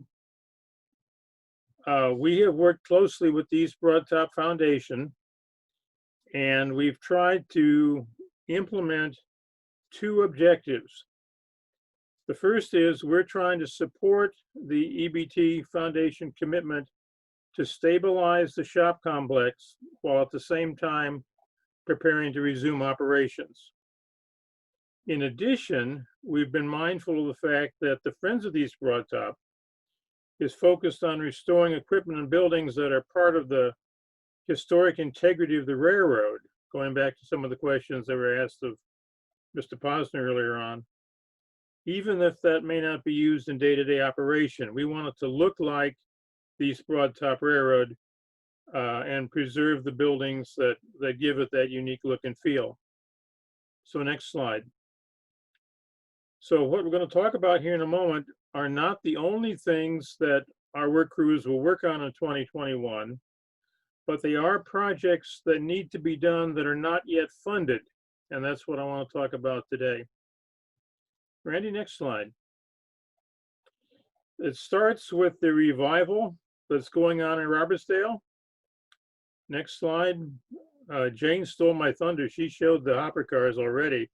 I thought I was going to have breaking news here, but gosh, it's all old news now. A lot of exciting things that were talked about a moment ago. Next slide. Add up to two specific requirements. I don't know if you look closely at some of the pictures. Take a look at the picture that Jane took of the new store area. Right up in the top middle of the picture, you see some red wires hanging out of the ceiling. There's wires like that all through the museum building, because when it was renovated, it was wired for motion detectors to prevent break-ins and for fire detectors. And we're ready now to install the actual cameras, sensors, and the master control unit that realizes when something bad is happening and automatically contacts emergency response. That's going to cost us about $12,000. So that's one of the requirements we have for this year that's not yet funded. Next slide. At the same time, you heard that things are moving out of the depot. As Chris pointed out, the default, and we're open to suggestion on this, but the default is that the interior of the depot is restored to look like the depot looked like when it was in operation in freight days. And it becomes in itself a three-dimensional museum. The opportunity to do the roof exists now because the museum, or I should say the displays and stored materials, are moving over to the new museum building. So while the freight house is mostly empty, we want to get a roof contractor in to do a standing seam metal roof. And the cost of that is approximately $10,000. So those two unfunded requirements represent our fundraising needs for Robertsdale for 2021. Now, Randy, if you go one more slide, let's go up to Rockhill and take a look at what's going on there. Next slide. The coaling tipple at the south end of the yard has already been the focus of some work by Friends of the East Broadtop crews in years past. They stabilized the tipple, which involved installing that new roof that you see in the picture here. They began the process of restoring and repairing the chutes. The next phase will be to reopen the dump truck road, which comes up behind the tipple, so that trucks of coal can make their way up to the top, turn around, back up to the tipple, and dump coal into the tipple so it can be used in operation. This is one of the things the foundation has challenged us to do in support of the intent to return steam to operation at Rockhill. This is, in my mind, phase two. Phase one was the work that Steve and his crew did to stabilize the tipple some years ago. Phase two now returns it to operation. Phase three, which is coming up sometime in the future, will restore the tipple to its original appearance with the building up on top of the tipple. And you see that in the little inset there down to the right. But what we're hoping to do next year is basically make it operational for supporting steam operations. The goal to do that is to raise $10,000 that we need for that work. Next slide. That leaves one building in Rockhill that I want to talk about. And many of you have seen the advertisements in magazines that show starving children. And they say something like, you can pay 57 cents a day and save this child, or you can turn the page. This, unfortunately, is our equivalent of that in Rockhill. The wooden storehouse building that stands next to the stone house, that has sunk so far into the ground that the windowsill on the first floor is now below ground level. This is partly because the building is full of tons and tons of metal castings. But it's been inspected by the Woodford folks, and they tell us it can still be saved. The Friends of the East Broadtop will need to remove a lot of the material currently stored in the building. We'll dismantle the lean-to between the storehouse and the stone house, which was documented by one of Charlie's crews earlier this year. Woodford will lift the building, stabilize its foundation, and then we'll go in, replace the windows, lengthen the wall, put the lean-to back, and what right now is the most glaring example of decay and subsidence in the yard will once again look like it's supposed to look. The price tag for this is remarkably low compared to the carpenter shop. The carpenter shop, because of the way it's constructed, actually requires a great deal more work. The Woodford folks have given us an updated quote just recently. They can save this building for $46,000. So we're putting that on our target list for this year as well. The summary, if you've been keeping score as we go along here: museum security in Robertsdale roofs phase one, $22,000. The coal tipple phase two, $10,000. The storehouse, $46,000. That's a total of $78,000. The campaign to raise that money started October 1st, and it runs until September 30th, 2021. And we're going to take advantage of our beautiful new newsletter and recognize all donors in the newsletter. Next slide. You can donate by credit card from the website. You can donate by credit card at the store. Actually, if you donate on the website, it takes you to the store, so the two end up in the same place. If you're a 1956 traditionalist, you can send a check or money order to Ray David Oski, our fundraising treasurer, and his mailing address can be found at febt.org/donate. We'll accept the money any way it comes, and will recognize you in the newsletter. Next slide. We very much appreciate the support that we've received over the last 20 years to save what we could in Robertsdale, in Rockhill, and along the line of places like the Coles Tank. May we have your continued support now for this next phase. This is perhaps the most strategic moment in the last several decades at the East Broad Top. With the railroad working very hard to reopen, we need to back that up by completing some of these projects that will support the historic appearance of the railroad. So looking forward to your support. I've already made my donation, and I hope the rest of you will join us. Thank you very much. Thank you very much, Lee. Very impressive, and I'm excited for us to push and even exceed that goal this year. Our membership has been generous, and I think we'll hit it with everybody's support. So much appreciated. Chris, were there any other last questions? There were a few. One came in about the security system in Robertsdale, asking whether it was going to require internet access for that to function. My understanding is that it does not. Okay. The next question, any thought in Robertsdale to reinstalling the little mail tram from the track to the post office?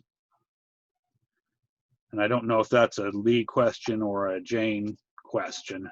I think that's a Pete and Jane question. Yes. Yes, there is consideration for that. Well, get it done. What are you waiting for? And the last question was, I think, was just answered as it was being asked. How can you donate and contribute to the campaign? Again, that's febt.org/donate.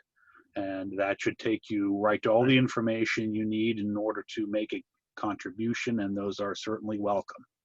And that's all we have for questions. Thank you, Chris. Randy, just back up one slide to show the links there. You can see the febt.org/donate that Chris just mentioned. So much appreciated. And there'll also be a letter in the next timber transfer that we'll talk about this as well. But definitely go to the website. That's the easiest way to do it. Is via the store. Andy, I had one quick question for Lee. When you mentioned the $46,000 for the storehouse, you only showed one storehouse. Is that for both buildings or just the one that was being shown? It actually involves mostly work on the right-hand building.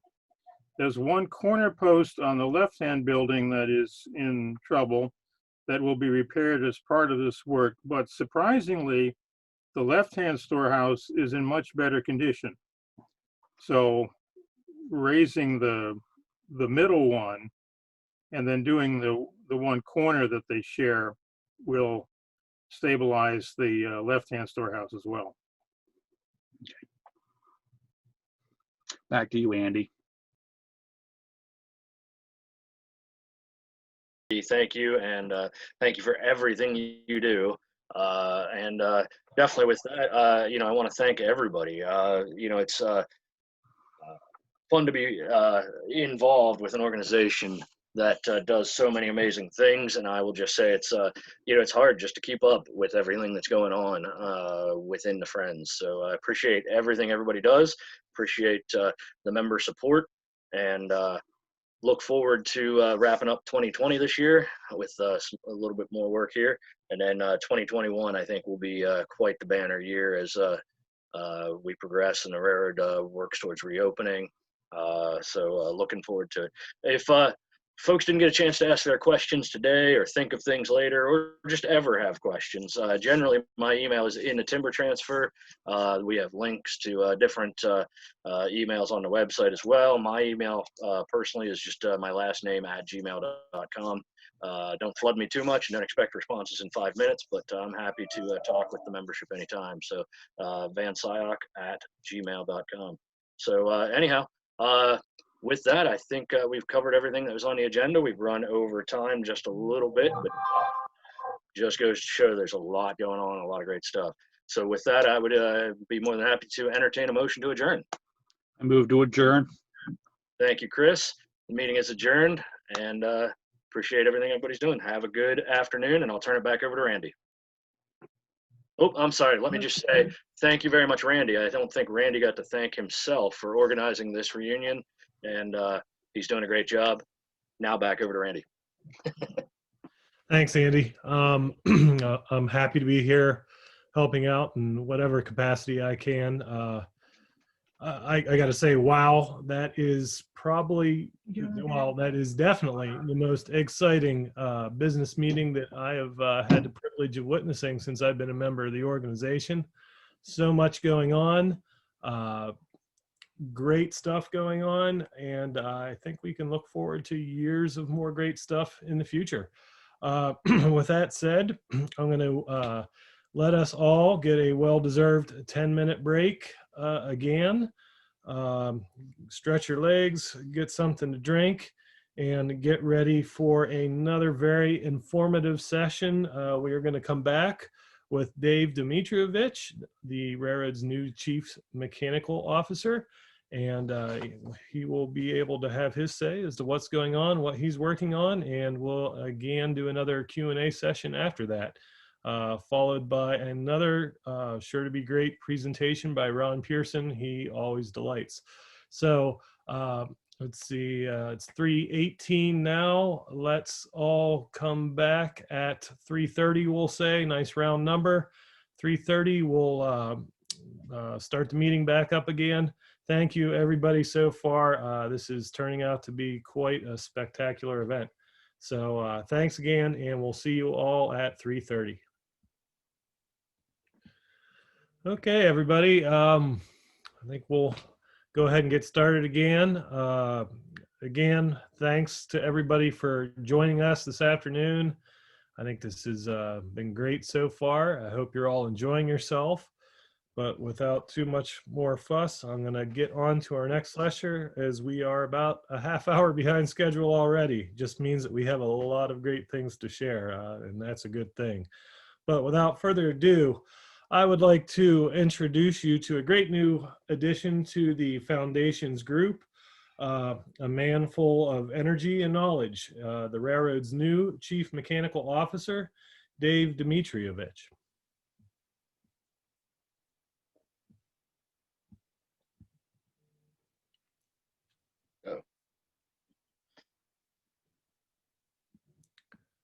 Can we get a spotlight on Dave?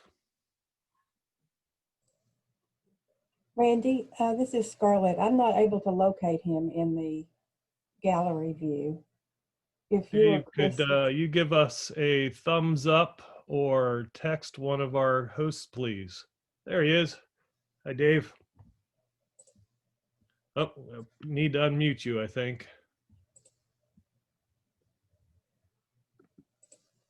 And should be receiving an unmute. Can you guys hear me now?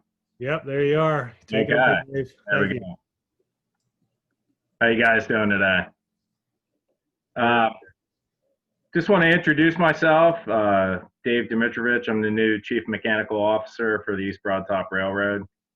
My presentation is going to be maybe a little bit shorter than some of the other ones, mostly because I realize that there's probably going to be a lot of Q&A at the end of it. But I want to split it into two parts, basically introducing myself and giving you guys a little bit of a background of who I am and where I came from, and then talking about what we're actually doing to restore steam to the East Broad Top Railroad. So I was born and raised in Harrisburg, Pennsylvania.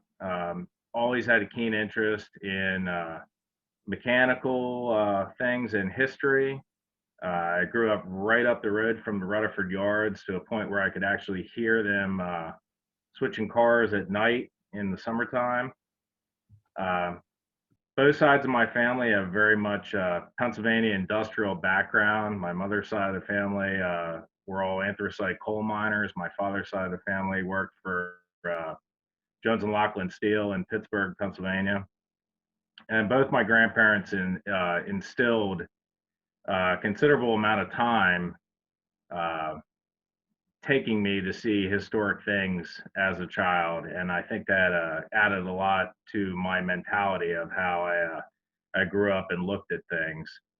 I have a lot of interests, many, probably too many, to be able to name everything, but big collector antiques and books and vintage tools, S-gauge railroader, predominantly American Flyer trains, big into World War I reenactment and World War II reenactment as well. And I went to Gulf County Technical School growing up, took precision metals, which is basically a combination of welding and machining, and was also a standout football player and wrestler in high school. And then I attended Stevens Trade in Lancaster, which is one of the premier trade schools in the country, for welding. Keep going along with my education on that. And after that, I went to Shippensburg University of Pennsylvania and studied history. And I always wanted to be a teacher, but that didn't necessarily end up being the path I took. After college, I worked for a professional drag racing team for years, went all over the country racing, which was very interesting, very cool, but eventually you get worn out of living out of a suitcase necessarily.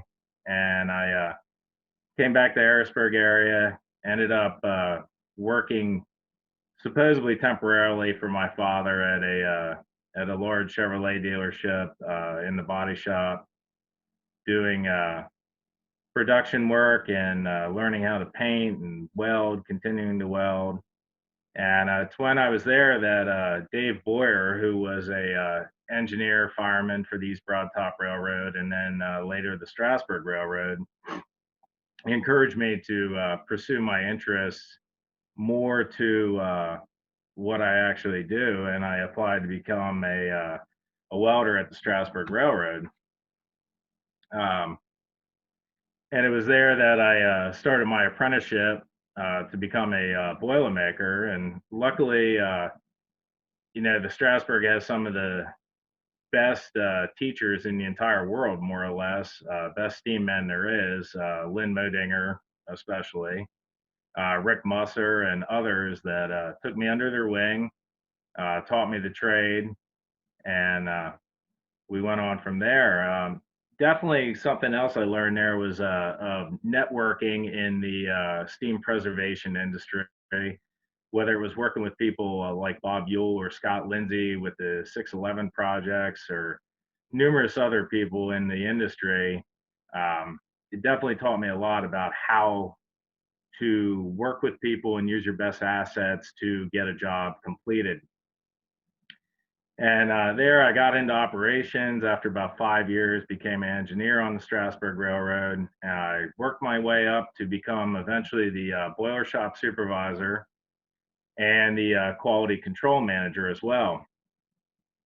And it's funny looking back on it now, a lot of the projects I did were all narrow gauge engines, whether it was the White Pass 73 or the Huckleberry Railroad 152 that we revamped the boiler for, or numerous engines for an unnamed theme park in Orlando, Florida. We completed a lot of these jobs. And I mean, I guess maybe being like a somewhat guru of narrow gauge, it was setting me up for or something better later on in life that I just didn't know about at the time. Being the quality control manager, I also handled all the ASME and National Board Code certifications. And it definitely taught me the right way to do things and the wrong way to do things in our industry, which is definitely an issue we see day to day in steam preservation of how things should be done, maintaining a certain amount of historic fabric and the originality of things, and meeting modern code, whether it's FRA or ASME, requirements to run a safe operation. After 11 years at the Strasburg Railroad, I was ready to move on to something else, and I applied to be an engineer with Amtrak, hiring out of Philadelphia. And I pretty much thought that's what I was going to do for the rest of my life. Unfortunately, with the COVID-19 pandemic, a bunch of us were furloughed, and that's pretty much where I was at until I received a phone call one day from Brad Esposito, who was looking for someone to possibly work at the East Broadtop Railroad. And I came out there, took a tour of the place. Wasn't really sure about this at first, I'll be honest with you. And after talking to Lynn and seeing that the players that were involved with the rebirth of the East Broadtop, I pretty much jumped at the opportunity to become the chief mechanical officer and try and bring steam back to the East Broadtop Railroad.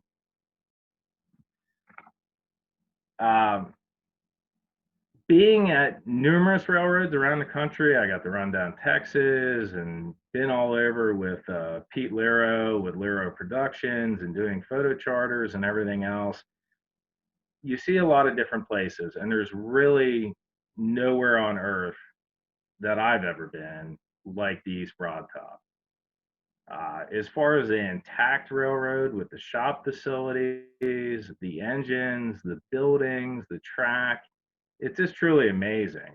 A lot of the other railroads that I've been to, including Strasburg, which is they are the world-class tourist railroad. Everything was brought there, whether it was from another railroad, the buildings or the equipment or the cars or whatever. They were brought there, they were restored to run. That's where the East Broadtop differs. It's amazing that everything is there and everything is indigenous to the railroad itself. Every day that we are working on the equipment and trying to find tooling or equipment or parts or whatever, it's like a treasure hunt. You never know exactly what you're going to find. The buildings and storehouses there, it just blows my mind every day. And as Lynn would say, I definitely drank the Kool-Aid, and I am now on board to be a big part of bringing steam back to the railroad.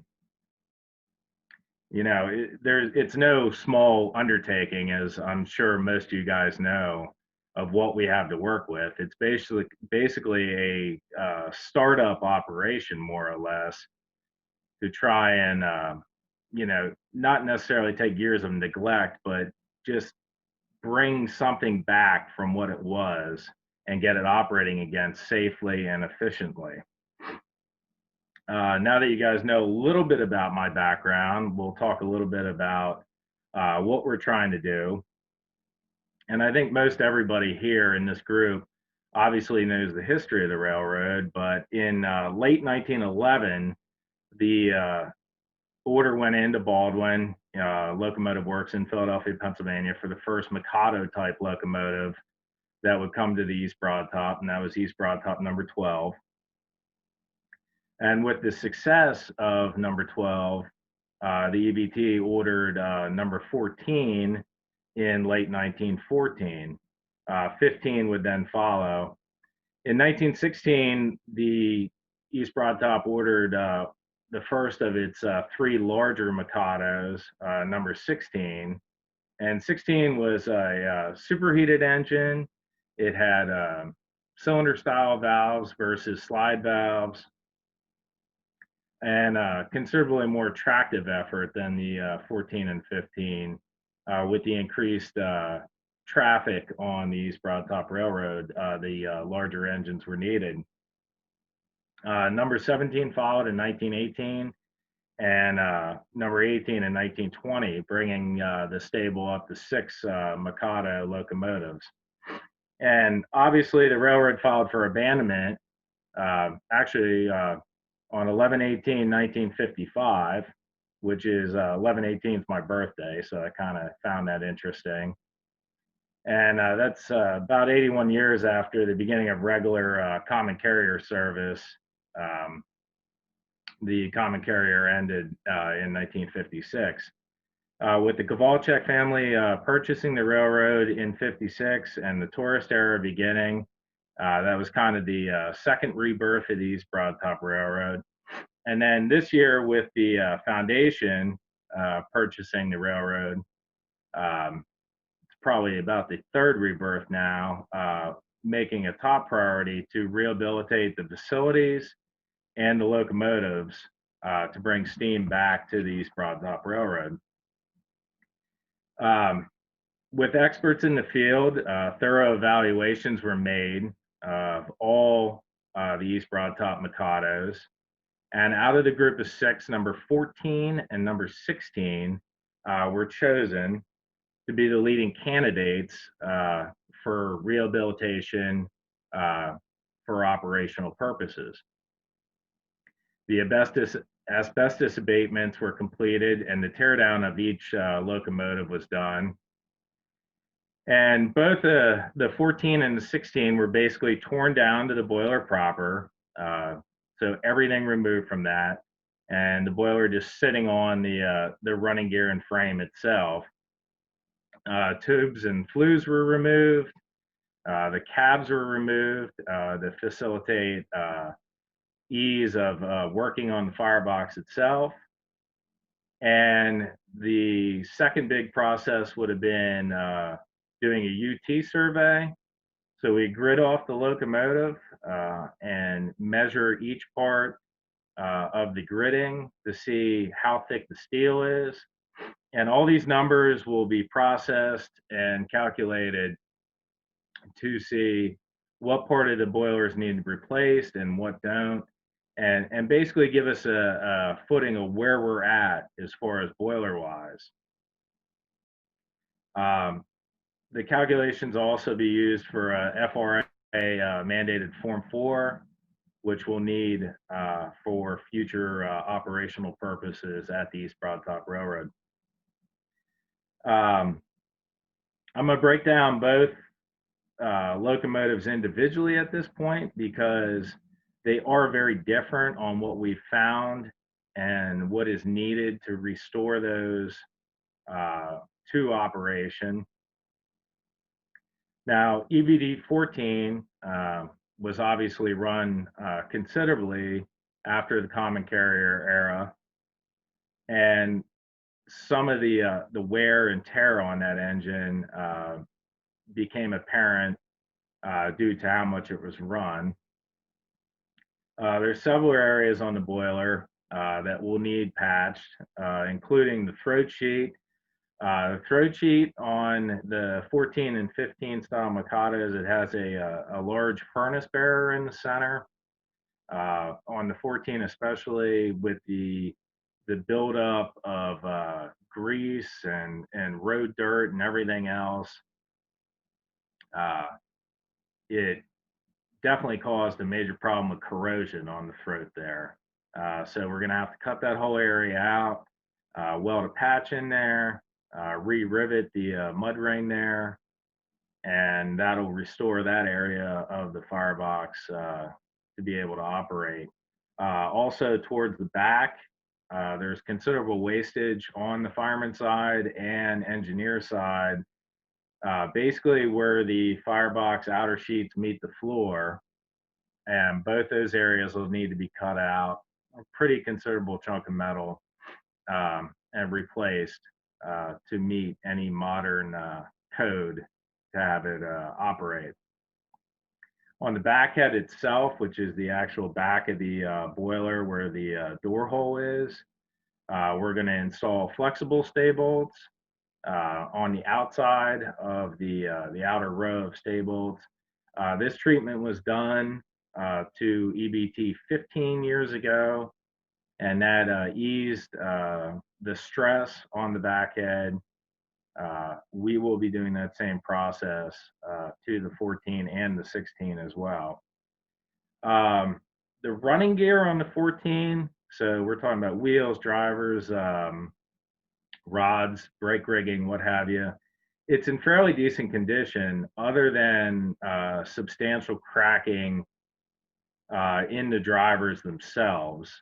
It's definitely been determined that the drivers are going to need replaced on the 14 before we can run it in tourist service again.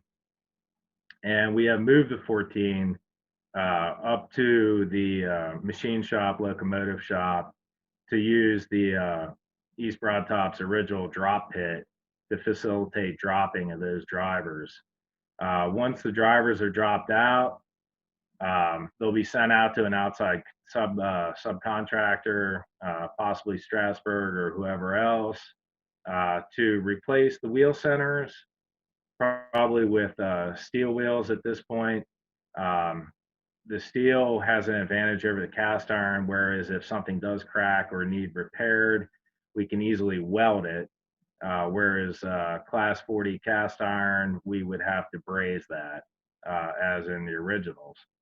We'll also reprofile the tires, polish or replace the crank pins, and we're going to send the side rod assemblies out as well. And that way they can renew the bearings and tram all that out, so that basically when we get everything back, we can just put that back underneath the locomotive and we'll be ready to roll. As far as the brake rigging and everything else, it looks to be in very good condition, actually. With the 14 having the drivers dropped out, we'll be constructing shop trucks. Basically, it's a term for a mobile style railroad truck that would go underneath the locomotive itself and allow for it to be moved without the drivers underneath of it. Once they're constructed, we'll be dropping out the lead truck as well. The lead truck of the 14, it needs considerable work. It's definitely leaning to the left, and there's some parts broken, which is forcing it to the left side. The tires will probably need replaced and or reprofiled, and a considerable amount of work done to that. If we go on to the 14's tender, it's really not in that bad a shape. I would say fair condition. The top of it definitely needs replaced, and several patches on the inside of the coal space, along with the interior baffles, will all need to be redone. But all in all, considering its age, it's in pretty good condition. Right now, the tank, we're going to remove it and probably put it on a flat car, and that way it'll allow for a complete evaluation of the tank itself, along with the tender frame and the trucks for the tender. So that's pretty much where we're at with 14. As far as East Broad Top 16, you know, 16 is an interesting locomotive, considering that it hasn't run since the end of common carrier service in 1956. That fact is definitely a wild card in its restoration. We're trying to figure out where we're at with that, since it's been sitting for more or less 64 years. And just like the 14, the 16 has been torn down completely, the asbestos abated on it, everything removed, all the appliances removed, the tubes removed, flues removed, superheater units removed, and basically we're left with a shell. And the UT survey is basically being completed on the 16. And what's very promising on that is the 16's boiler is more or less in a like new condition. It'll need a little bit of repair work here or there, but the boiler barrel itself is only a couple thousandths of an inch from being new. The firebox and the outer sheets are in very good condition as well, which that is very, very promising. We're going to do the same treatment on the back head of installing flexible stay bolts around that outer seam to add with some flexibility to the back head and the firebox itself. The one deal that we have to approach, and we're discussing different options, is that probably about 85% of the superheater units for the 16 are going to need to be replaced. They're in pretty poor condition at best. thin, leaks, overheating spots, you name it. Whether we can scrounge up some superheater units on the property, which are new to the EBT that were made in the common carrier era, and or remove units from possibly the 18 or the 17 in order to get the 16 going.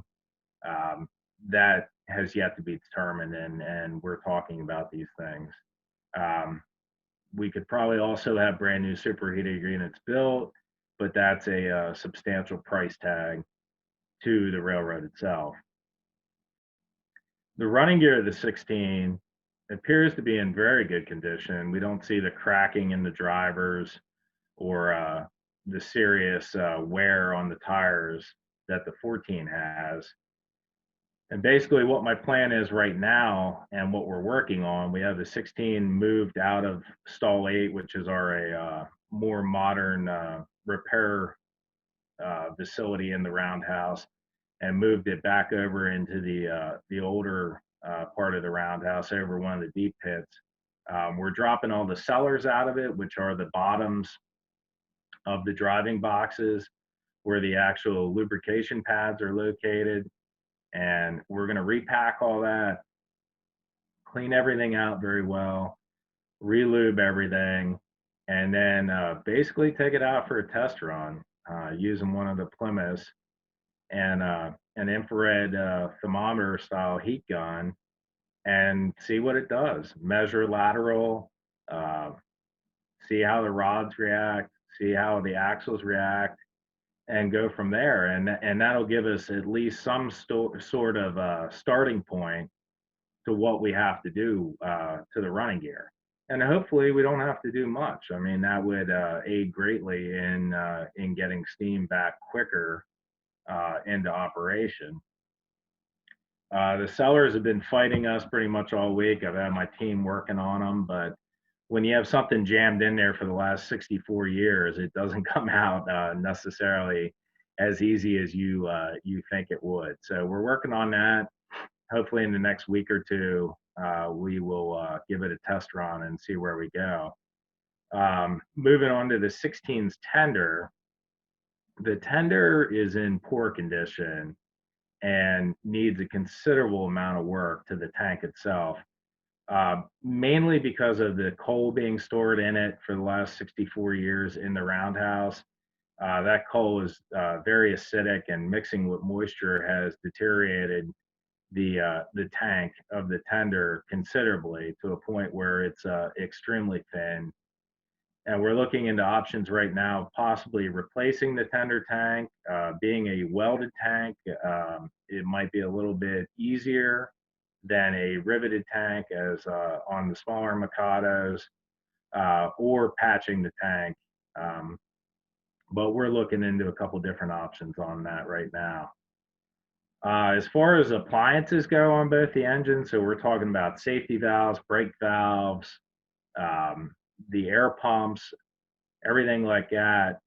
The safety valves have already been sent out to an outside contractor to be rebuilt.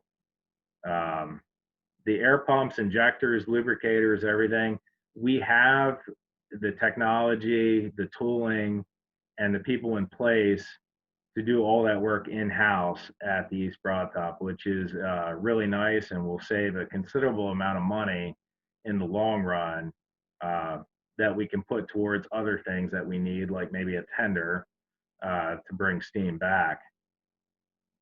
Both engines will also receive brand new insulation and stainless steel jacketing, along with a brand new paint job, obviously, before they would enter service. Obviously, the big question that everybody's asking right now is when, and when will steam return to the East Broad Top? And definitely from working on this stuff for years now, I will make no commitment and no promises, but we are definitely hoping for sometime next year. Steam engines are definitely just cantankerous beasts, and you have no clue what you're going to get into.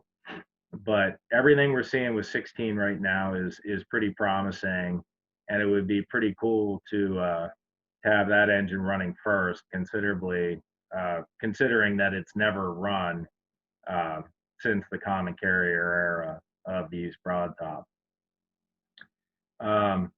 The one thing I want to stress with taking the job as the chief mechanical officer and talking to Brad and talking to the board and everybody else is that we will not cut corners just to put steam back quicker.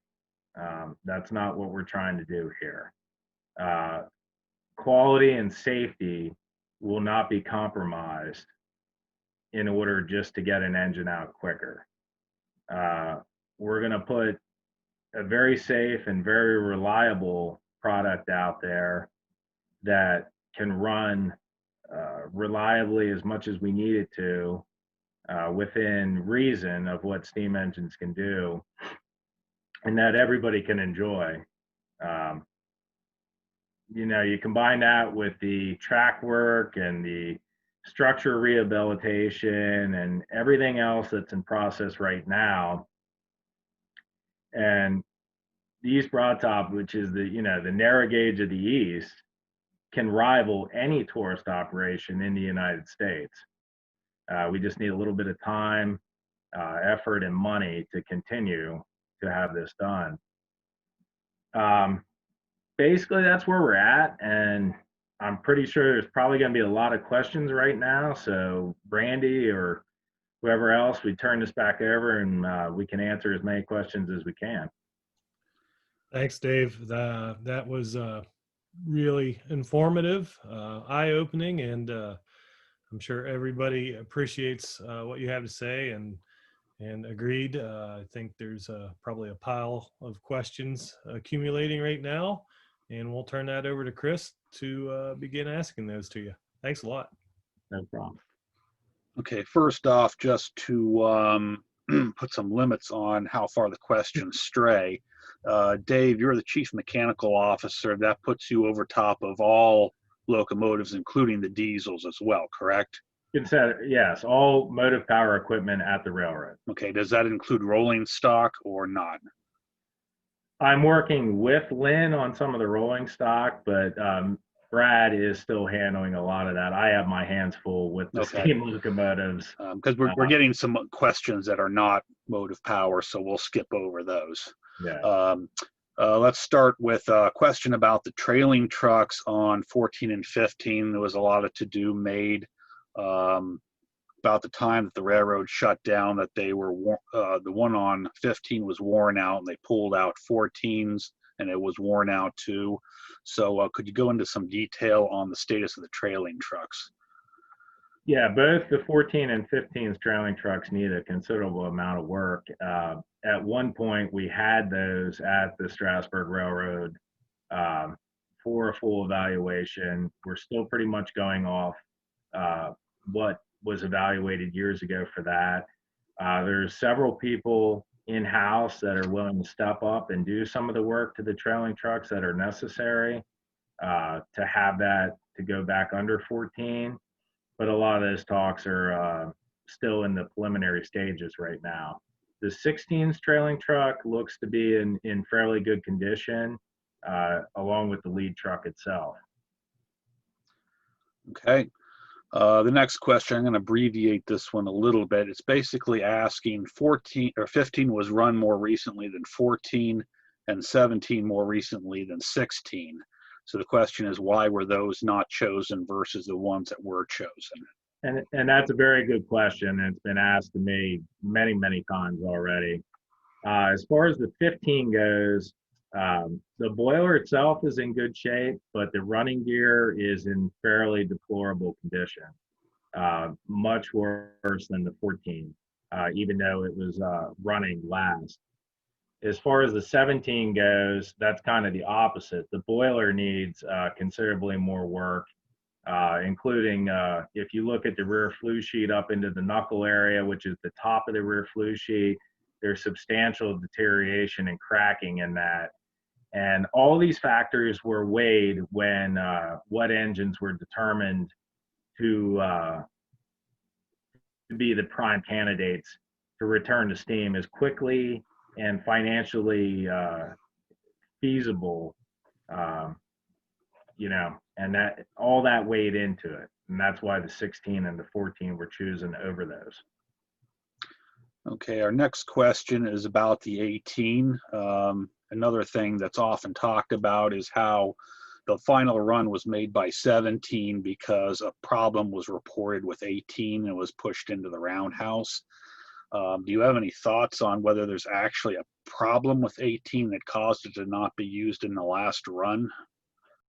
We're still going through all the inspection records, and we're putting them into spreadsheets, literally, setting inspection records on the floor and reading them all and seeing where we're at with everything as far as running gear wise or firebox problems or whatever else.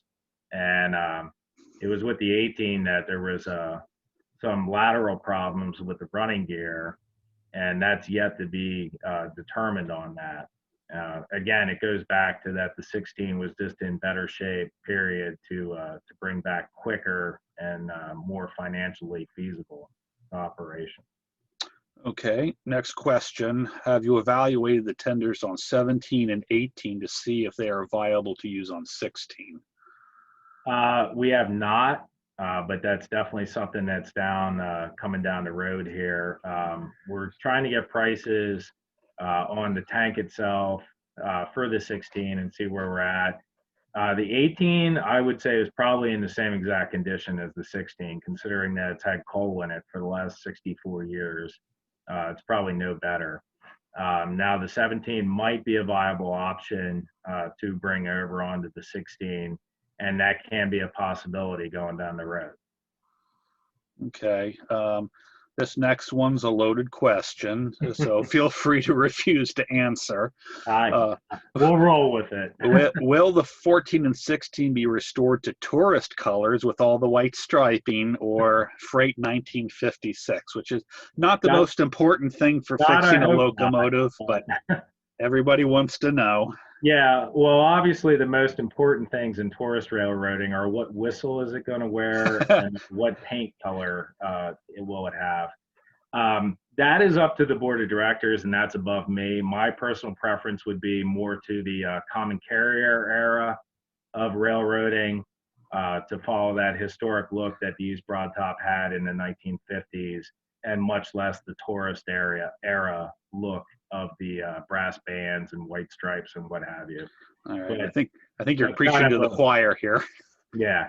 I'll push that issue as much as I can, but I can only go so far with certain things. Okay, here's a good question. Do you have crews working on both locomotives, two separate crews, or do you have one crew that bounces back and forth? Well, yeah, that's a great question as well, and it's very fluid and it changes day to day. I'm lucky enough to have Dan and Roy, who are two guys that have been with the railroad for over 30 years and know the engines very well, and I can put them on a crew together. And then I have a younger crew of Nicholas Brightbill and Chris Brang and some of these other guys that are all very, very talented, but don't necessarily have the in-depth knowledge that the guys that have been there forever have. So I kind of split the crews up like that. Right now, Dan and Roy are working on the 14 up in the locomotive shop, and the rest of my guys are working in the roundhouse. But I mean, things change hour to hour, day to day. It depends if we have to unload ties or rail or what have you. People are pulled from here to there. We don't have a 20, 30, or 40 guy operation right now. We have like a 10-person operation. So everybody has to kind of be a jack of all trades at this point. Okay, next question. How do you feel working at a location that is far different compared to other steam heritage sites like a Strasburg or New Hope in Ivyland? I think I touched on that a little bit. That's very, sorry. That's very much the allure of the East Broad Top. Being a history guy, there's nothing else like it.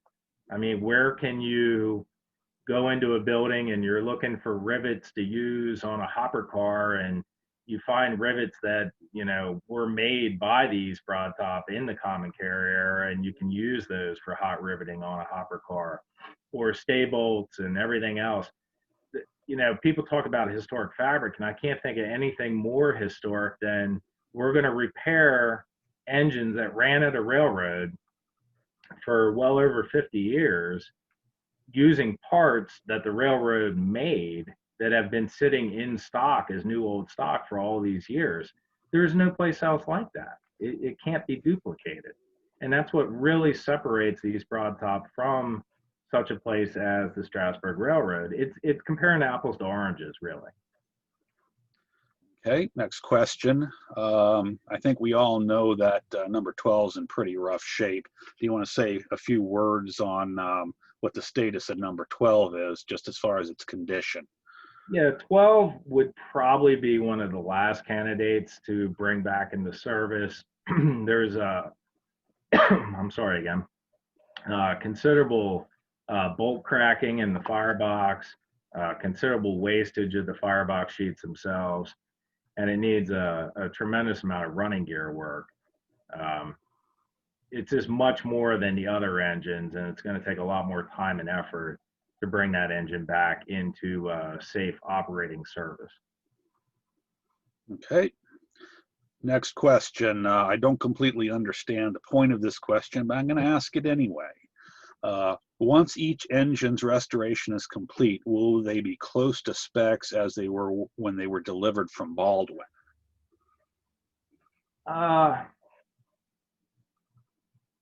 Yeah, I guess I'm trying to think how to answer that question. I mean, more or less, we're using Baldwin standard practice along with the original blueprints, which we have all of them, to restore these engines back to their more or less their original operating condition. Like I said, some things would be changed slightly. As in with the 14, we're probably going to put steel wheels in it instead of the original cast iron. We're adding flexible stay bolts in certain areas. But yeah, more or less, it would be an as-built condition. Once all the calculations are done, you know, a couple things might be have to change here or there to meet modern code, you know, such as like the steam dome lids might have to be thicker and different things like that. But yeah, more or less, pretty much the same as what they came from Philadelphia. Okay, that segues nicely into the next question. Was just basically asking if the new steel centers on 14 are going to be visually identical to the original cast iron ones. Yeah, absolutely. You would not be able to tell any difference, period. Okay. We're going to try and keep everything to that historic look. Okay, we're back to trailing trucks again. Yay. We basically ask boiler questions. I'm a boiler guy, not a running gear guy. Well, the question basically wants to know if we're going to get the trailing trucks back to the locomotive that they originally came from. Yeah, and that's a possibility. Right now, our biggest goal is to get engines running. So if we might have to necessarily take a part from another engine in order to get 14 running or get 16 running, that's where we're at right now. We have to work within the financial means and the technology we have at this point at the East Broadtop itself. Okay.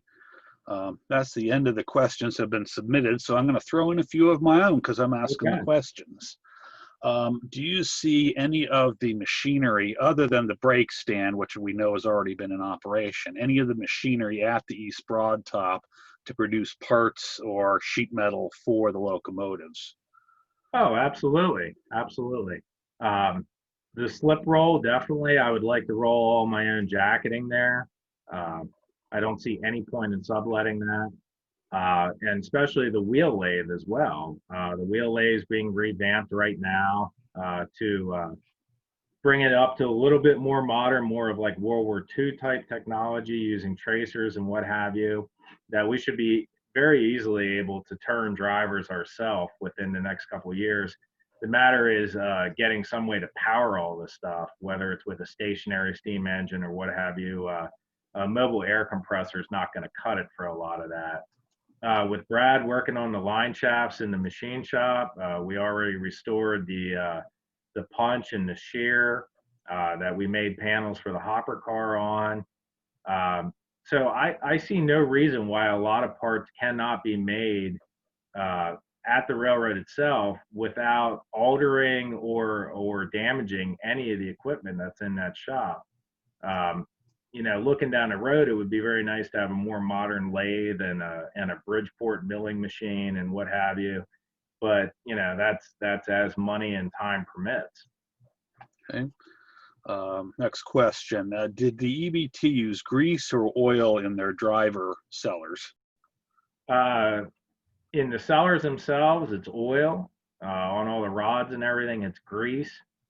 For right now, we're still going to use oil in the cellars. With the loop pads that we have some in stock that are new old stock. The side bearings on the side rods, I would eventually like to convert to oil. That's something that Strasburg Railroad did with a lot of success. One of the rods on the 15 was converted years ago by them to oil. It's much cleaner and much more easy to deal with than the old style hard grease on those rods. Okay. Next question. Does the EBT have the casting patterns for the driver centers, or do they have to be created?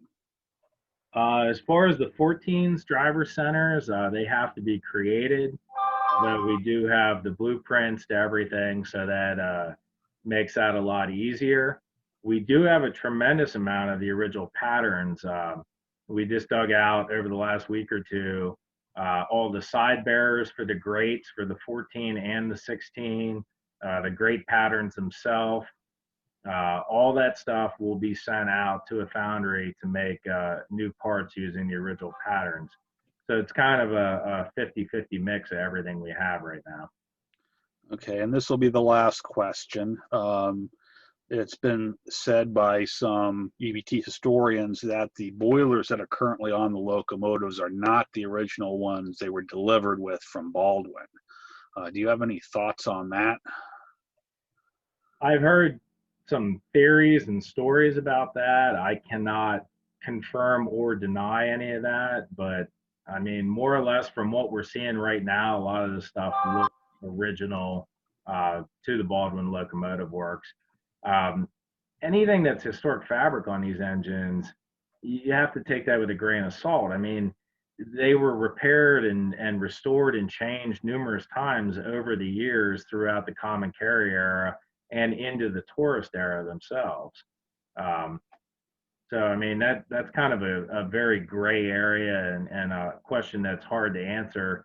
I mean, maybe Lee or somebody else who's much more well-versed in the history of the broad top than I am could answer that more in depth. Okay. All right, well, that's all the questions we have time for. I believe Andy has a quick announcement to make before we move forward. And I turn it over to Andy. Well, so definitely not to steal Randy's thunder, but wanted to thank Dave, and I know Randy will thank Dave as well.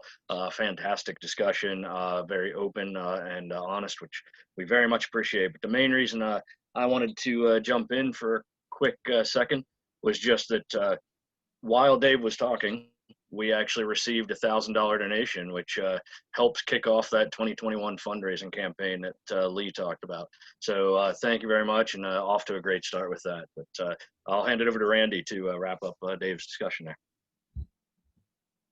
Wow. Yeah, that's fantastic news, Andy. I hope we, not to use a horrible pun, but keep up with that head of steam. It's fantastic. This is such an exciting year. It's exciting to hear all this. I mean, our members haven't had this level of things to talk about. This open communication is fantastic. And I know we at the FEBT and our board are so excited to begin this real effort of keeping in good touch with our membership and keeping them apprised of what's going on. It's going to be exciting times going forward, and we really look forward to keeping the momentum going. With that said, we're going to take our last break here. We're running a little bit long, but I think everybody's excited to stay tuned in because there's such great topics being discussed. And we have one more great topic on some history in Robertsdale coming up after the break with a well-known name in our group, Ron Pearson. And with that, I will kick us into break mode, being at 4:18. It looks like another 4:30 restart time. So if everybody wants to go take their break and tune back in at 4:30, and we'll kick off with Ron's lecture. Thanks very much. All right, I hope everybody had a good break. And we're now back for our final segment of the 2020 virtual EBT event. I'd really like to thank everybody who's taken part in creating this, our board, all of our members who've helped prepare slides for their various areas of involvement. I think the event has gone off great. It's looked very professional, and we couldn't do it without everyone's help. All of you out there watching included. We can't do these things without your support and your involvement, and it feels great to be part of something so good. And with that, I'm going to go ahead and now hand the mic over to our last presenter today, that comes from a gentleman that we all know and has delighted many of us before with many of his excellent and well-researched presentations, Mr. Ron Pearson, with a new presentation titled Searching for the Lost Robertsdale Coal Mines and Coal Cleaning Plant. And if we can get a spot, oh, there's Ron right there. Good to see you, Ron, and we'll let you take over. Okay, my name is Ron Pearson, and I'm an East Broadtop Railroad modeler. I started modeling in 1985, and I wanted to model the East Broadtop in 1947, where the coal was its main cargo. I wanted to see the hopper cars being loaded with coal in Robertsdale, going down the East Broadtop main line down to Mount Union to where the coal plant would then wash the coal, and the empty hoppers would then go back. But in order to do that, I was going to have to model the coal mines.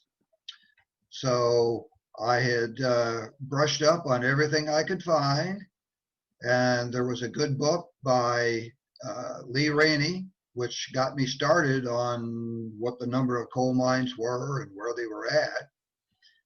And there was a couple of pamphlets and a few photos, but most of the photos were not dated. I didn't know exactly which mine they were located for, and only a part of the colliery would have been covered. So I had to start doing my own research. And so I started collecting photos.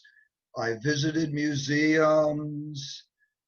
I bought the 1938 aerial photographs. And with my friend Rick Case, we went to visit all of the coal mines that were in operation in 1947 to sort of fit the pictures and the maps with the real live location of those.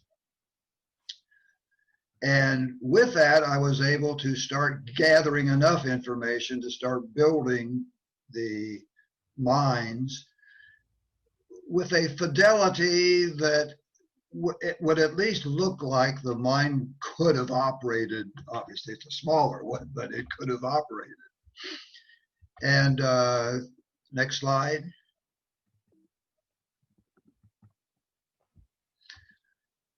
And the next few slides will show some of the mines that I have already completed. That's Rockhill number 1. Next slide. That's the newest of the Rockhill number 5 mines, which was built starting in 1912 and operated all the way up to 1952. Next slide. This is Rockhill number 6, which was,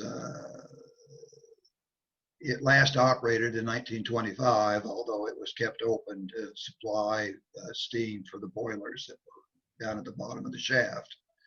Next slide. This is Rockhill number 7 and 8. Next slide. This is the first Rockhill number 9. This is my latest one that I just finished about a year ago. Next slide.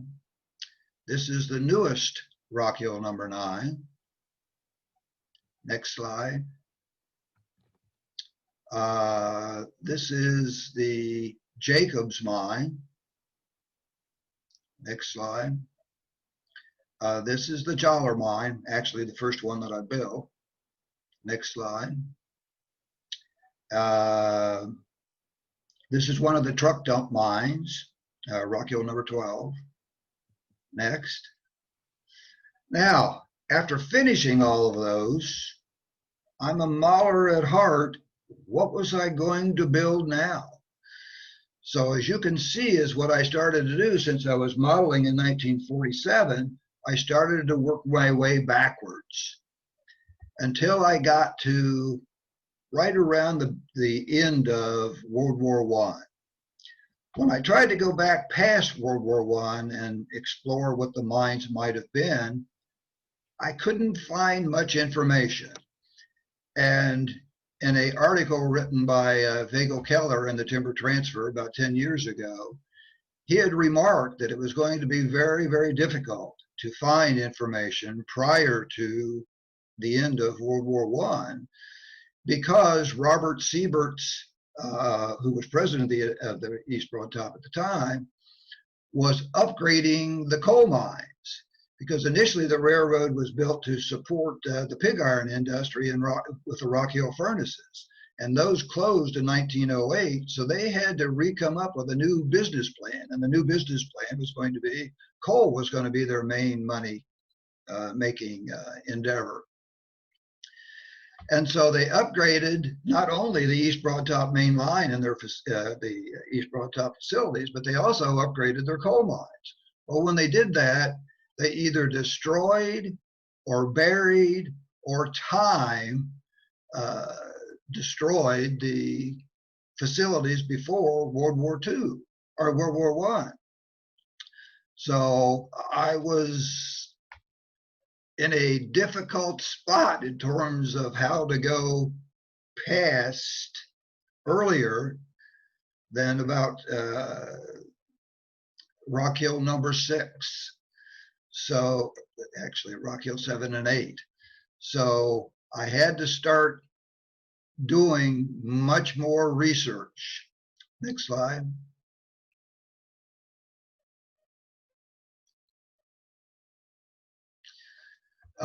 This map shows the mines that were in operation around the the late 1800s. You can see Rockhill number 3 off onto the left, Rockhill number 1, and then across the track would have been Rockhill number 2 and Rockhill number 4. And then I put in Rockhill number 5 where it would be. Now, when the railroad was in its beginning years, it needed clean coal for the pig iron industry. And so therefore, the coal cleaning plant was built in Robertsdale, and it probably connected to Rockhill number 3 because there was no other mine that it could connect to. But in 1900, in 1890, they closed Rockhill number 3, and that's when number 5 came in. And I think number 5 then was routed through the track of Rockhill number 3 so that the coal could get to the coal cleaning plant. Next slide. Now this is sort of the time frame of things, and you can see that around 1890 is when Rockhill number 5 came in and replaced probably Rockhill number 3.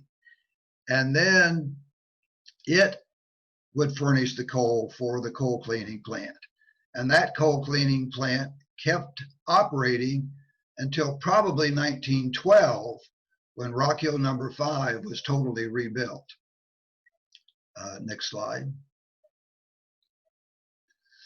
What I've done is I actually compressed 3 maps. One of them of the older East Broad Top to the 1938 aerial photos indicated. So you can see up at the top would have been Rockhill number 3, and then Rockhill number 5 came into it, and then went to the coal cleaning plant. Next slide.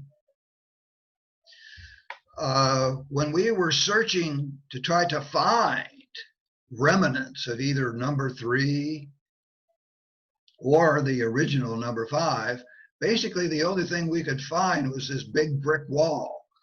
And the brick wall is right along the main line, and it has a step at the upper portion which would allow the construction of a tipple over the top of it. And we think this is that wall, and then the scale house would have been built on the tipple, and then the cleaning plant would have been further back.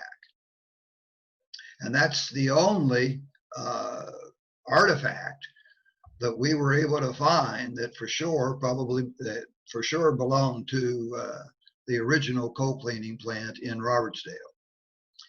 This picture is probably Rockhill number 3 before number 5 was in existence. And it shows the upper track is the coal coming into it, and the lower track is the return. And off to the right would have been the coal cleaning plant. Now behind the loaded cars, you can see white lines, which are actually probably steam lines that came from the original boiler house, which was located near where the current number 5, not current, but the one that's left, the number 5 mine entrance. Next slide.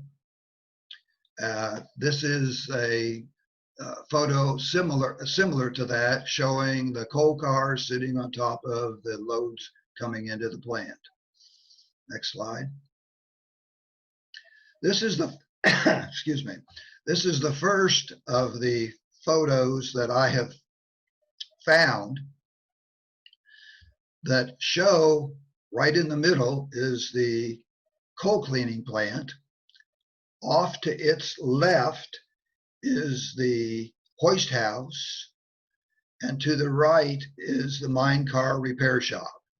Now you notice that it does not have any steam stacks, smokestacks, and so probably it was still receiving steam from the original boiler house. So probably this photo was pre-1900. You can see the steam lines in front of the hoist house on the left-hand side of the track, and then you can see the track apex. And so the cars came down to that apex, and then by gravity went down to the coal cleaning plant. Next slide. In the literature, the coal cleaning plant is said to have a Bradford breaker, and the drawing is of a Bradford breaker where the axis, it revolved around the axis, and the dropping of the coal from the top to the bottom, from the top to the bottom, from the top to the bottom, broke the coal till it fit through the optimum size holes that were in the circumference of the drum. Next slide. Then that went into a sluice washer, which is kind of like the way they washed gold.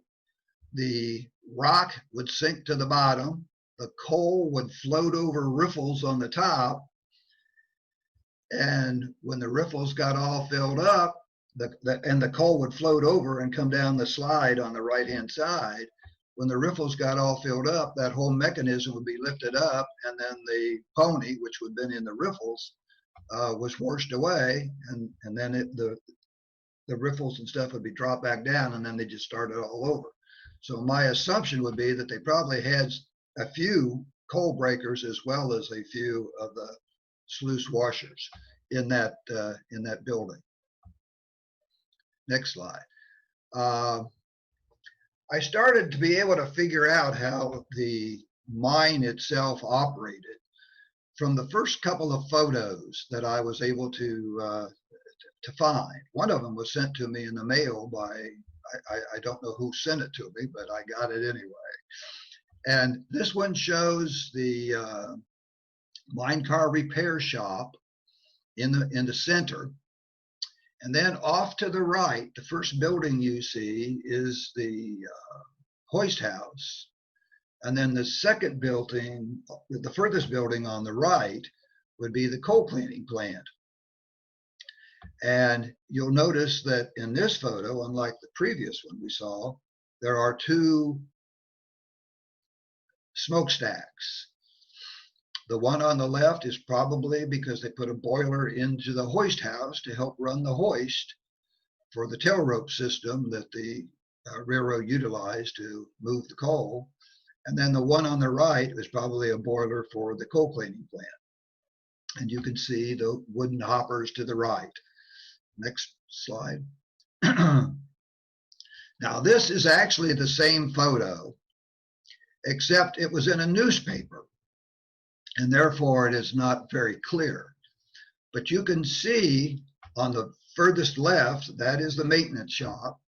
You can see in the middle the hoist house, and you can see on the right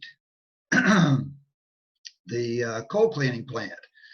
But at the right end of the coal cleaning plant, you can see a trestle which goes across the East Broad Top main line to what is there today is a bunch of bony piles. There are actually several of them, and they run for probably a good half mile. And there's several of them that run between the rail and the Trough Creek. So that was probably the refuse from that coal cleaning plant.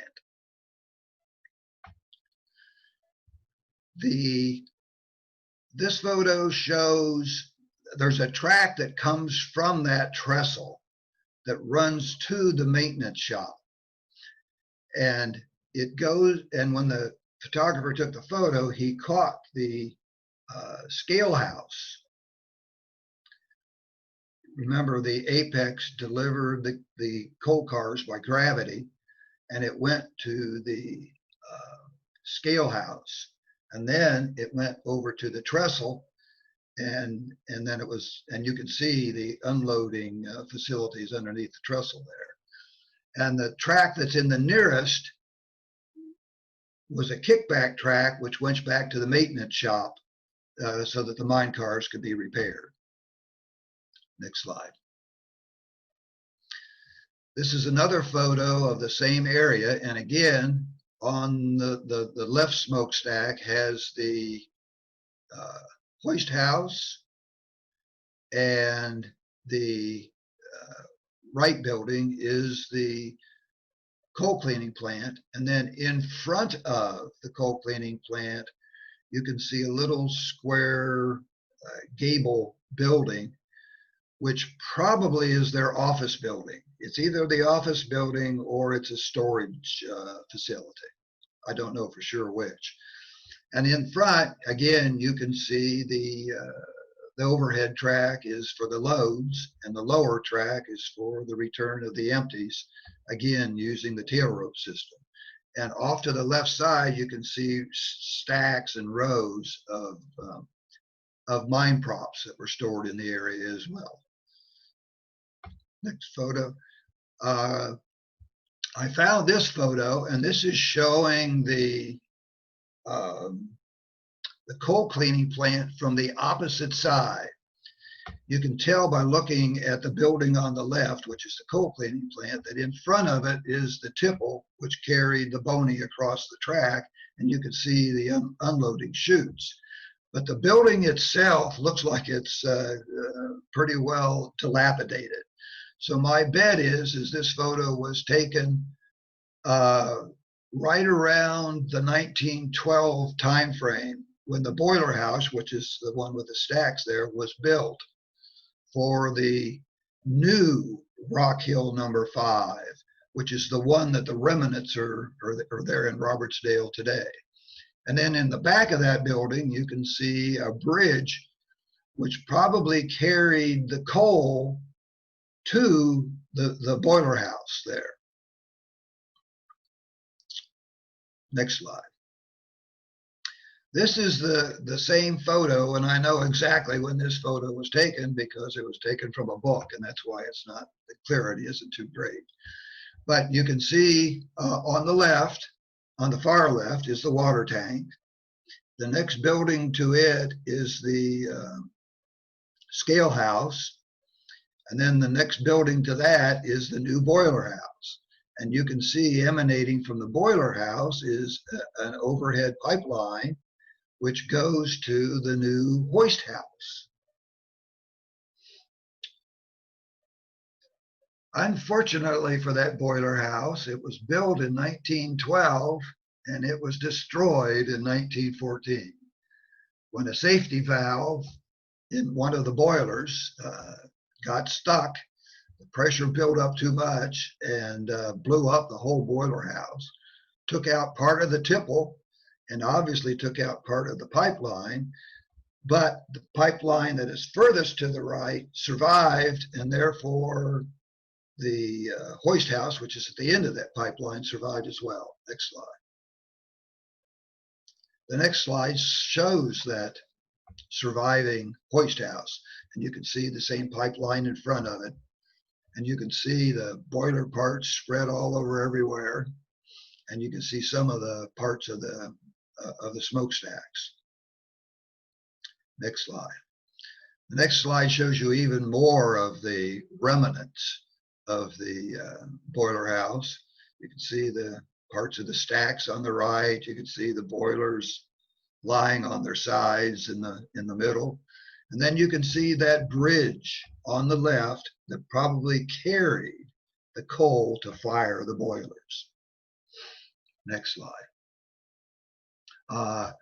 This is a textbook photo of the same area, and you can see the number of people that came to see the activity a small while after the boiler house had exploded.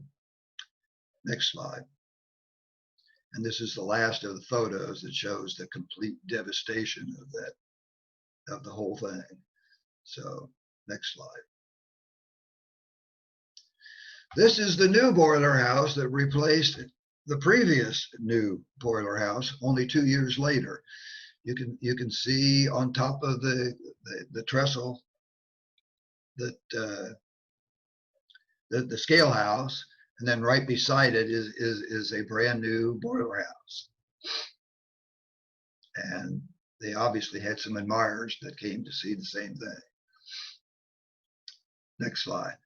This is a later version of that photo. And again, you can see the water tank on the far left, and you can see the loading trestle. But you don't see the coal cleaning plant anymore. So when this boiler was built, they probably either tore the coal cleaning plant down right prior to it, or when they built the previous one, which is the one that exploded. That was probably the terminus of the coal cleaning plant. So either in 1912 or between 1912 and 1914, when this photo was taken, the coal cleaning plant that was in Robertsdale was torn down.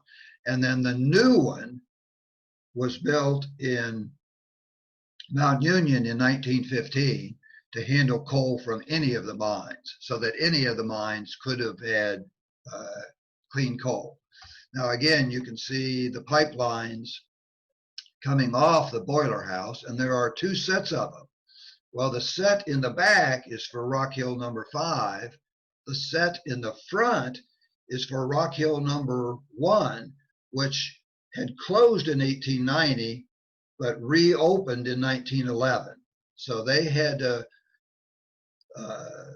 put the steam lines from the number 5 boiler house about a quarter of a mile to a half a mile to Rockhill number 1, because it had been refurbished to the tail rope haulage system and used steam for its winches at that time.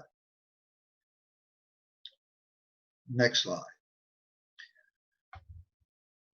The previous boiler house was probably replaced by this boiler house, which is the one that remained all the way up until the end in 1954, the end of the operating coal mines, deep coal mines. And in front of it, you can see the office. This might be the same office that was in one of the earlier photos. Only the roof had changed from a gable one to this style of roof. And you can see on the right-hand side the track carrying the loaded coal cars to the new tipple, which had been built further on down.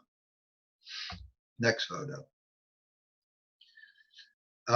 This is a photo of the whole area, probably in the mid-1930s to early 1940s. And you can see the new boiler house with its 4 stacks. You can see the mule barn off to the right, and then off to the left, you can see the water tank. Next slide. This photo shows the way things were lined up. That the boiler house is on the right. In front of it is the office, and then further on back to the left is the hoist house, and then furthest to your right is where and down the track is where the tipple was. And this is the arrangement that they had in 1952 to 54 when this all closed down. So between 1912, between 1914 when the boiler house was rebuilt and 1952 to 54 is when these facilities were in operation. But now is what this brought on. I had already built this particular 1947 version of the number 5 colliery. But now I had photos of the previous number 5 colliery. When I first started, I didn't know that there was a first number 5 and a second number 5. So now I have a new mine that I can spend my time trying to build. Next slide. This is an even newer, this is another photo of number 5 with the water tank on the right and the tipple on the left. Next slide. This is my favorite photo of Rockhill number 5 with the water tank on the right and the steam engine coming in with its hopper cars in the middle, the tipple on the left, and then in the background is the mule barn. Next slide.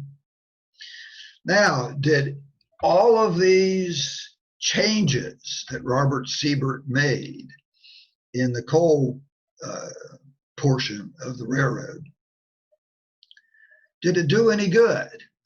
Well, if you look at the data, 1912 is when new number 5 came into being. And that's exactly when the coal started going from 300,000 tons per year to 400,000 tons per year. Then it went up to 500,000 tons per year and even higher than that. So the improvements that they made was able to increase the volume of coal that they produced, which obviously meant that the coal cleaning plant down in the new coal cleaning plant that they had built in Mount Union was receiving more coal, and therefore it's a good thing that they built it so that they could handle the increased volume, and then the increased volume would obviously mean more sales. Next photo. Now, what I am now able to do is to use those photos to make drawings of the buildings, which will allow me to make a module of that particular mine. Now, one of the faults with photos is if you don't have photos of all 4 sides, then you're going to have to make up the other 2 sides. But at least fortunately, I've got one side and I know approximately how the buildings were situated so that I can put together a module which will reasonably, with some kind of fidelity, mimic what the railroad utilized during the early 1900s. Center photo is again the maintenance shop with a cupola on top. The first of the smokestacks is the hoist house, so I know which one side of the hoist house looked like. The building on the right is the tipple, and I can see what, again, one side of it looked like. And then I know on the front was where the actual chutes were for the unloading of the coal, and probably where the coal cleaning plant emptied its coal into waiting East Broad Top hoppers. And then in front of that is what I think is the office building. Next photo. And again, this is the same photo, but you can see the tipple, how it extends over the track so that you can get rid of the waste boning. This is again shows I'll be able to model the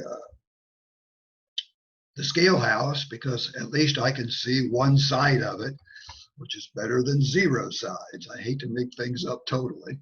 And you kind of know where the smoke, the chimney was for the scale house. You can see it on the right-hand side of the building. So you can get some details from that to put the best drawings together that you can of what the facility looked like. And then on the right, you can see the unloading chutes for the coal. Next slide. And this again, it gives me a better look at the front of the hoist house and a little bit more of what the coal cleaning plant. But you can see there's still a lot of missing stuff. So I keep looking for more photos, hopefully hoping that I can make an even better model with greater fidelity. Next slide. This last slide shows the module that I'm going to build. And you can see on the left where I have the mine portal, the tracks would lead from the mine straight to your right, would go to the apex of the loads track, take a right-hand turn on the one side of the coal cleaning plant, go down to the scale house at the bottom. The coal would be weighed. It would be pushed on to the tipple. And then in the middle, you'll see the unloading chute. The unloading chute could either drop the coal into a waiting East Broad Top hopper, or it could divert the coal into the coal cleaning plant, where the Bradford breakers would break it up and the sluice washers would wash it. It would then make a U-turn and come out the same side that it went in and load into a second track of empty EBT hoppers. You can also see the hoist house on the right, and it would control the wire, the rope that would pull the loaded coal mine hoppers up to the apex, and then gravity would run it through the rest of it. At the front of the coal cleaning plant, you can see the track that goes across the main line and then runs down along the East Broad Top main line, and then deposits the Boney, and then the coal car would be pushed back, and then it would just be recycled through the whole mine system. So this is the module that I intend to be building over the next couple of years. So at least I've got myself a project now for another couple of years. These photos that I found, actually, I didn't find them. I sort of relocated them. They were in the Robertsdale Coal Mine Museum, but they were unlabeled as to what they were, other than they were East Broad Top photos. And so that one photo that I got from the newspaper actually enabled me to identify these unknown photos, so that I was able to put together this module and then make the drawings for these buildings. So even though things are not easy to find, that doesn't mean you can't find information. I mean, it took me 5 years to find the information. So it's not an easy task to go back to the early 1900s and find enough information that will allow you to model things that nobody else can have the information in order to do that. So it was a fun trip to uncover this kind of information and being able to utilize it. Now, I'll publish this in the next couple of years in the Timber Transfer. So other people that are interested in building early 1900 East Broad Top coal mine will have one that is based on actual photos of it. I thank everyone for listening to me.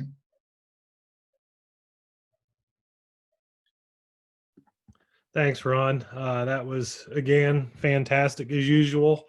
If you don't mind, we could maybe open it up for a few questions. Sure.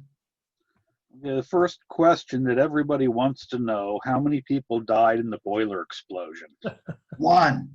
One, just one. One guy was sitting on the tipple waiting for his shift to begin when it blew, and so he didn't make it. But at the time that was happening, there was a train load of workmen who were going to repair the track further down the line. There was over 50 of them. If that had blown a little bit earlier, the human destruction would have been a lot worse. Okay. The current portal of number 5 that you can go back in the woods and see right now, that concrete portal, does that date from that 1912 rebuilding? I wish I knew. If you go back to the newspaper articles, it says that they built a new tipple, a new winch house, and a new boiler house. Does not say anything about the portal.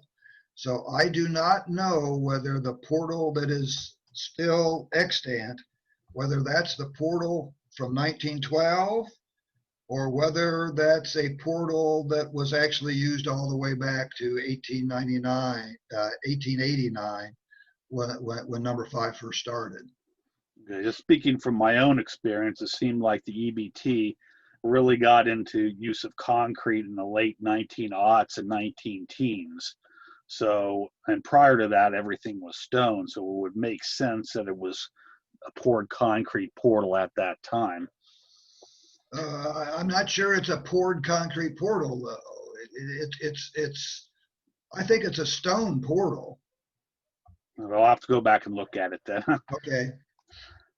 Okay. Here's a question.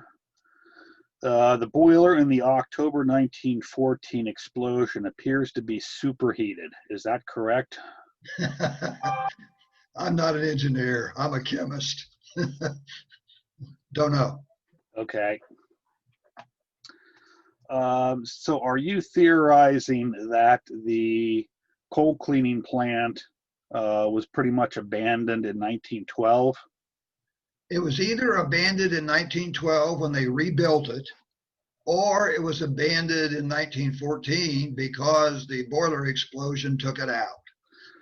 I'm not sure which. I think I did find an article in the newspaper which was written, I believe, at the end of 1912, and it said that the new facilities for Rockhill number 5 were up and operating and performing well, and that the old facility was torn down.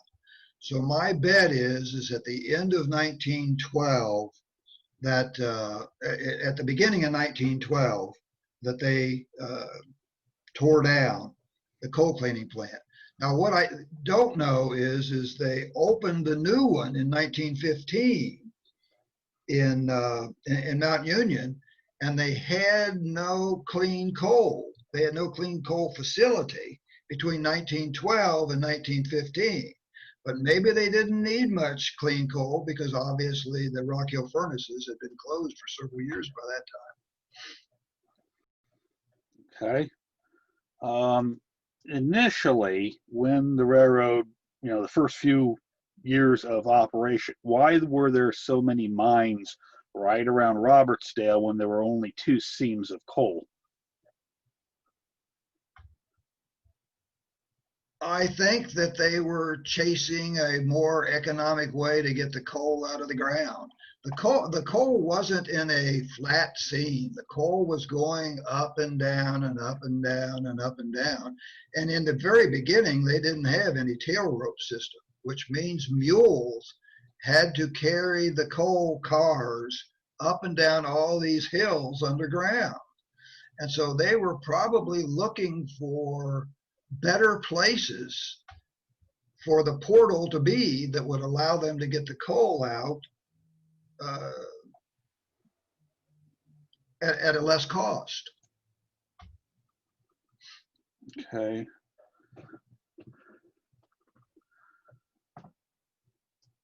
I think that's the last question that we have. So I'll turn it back over to Randy. All right. Well, that's fantastic.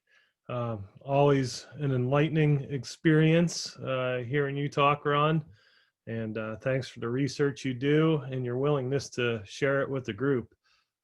It's a great thing.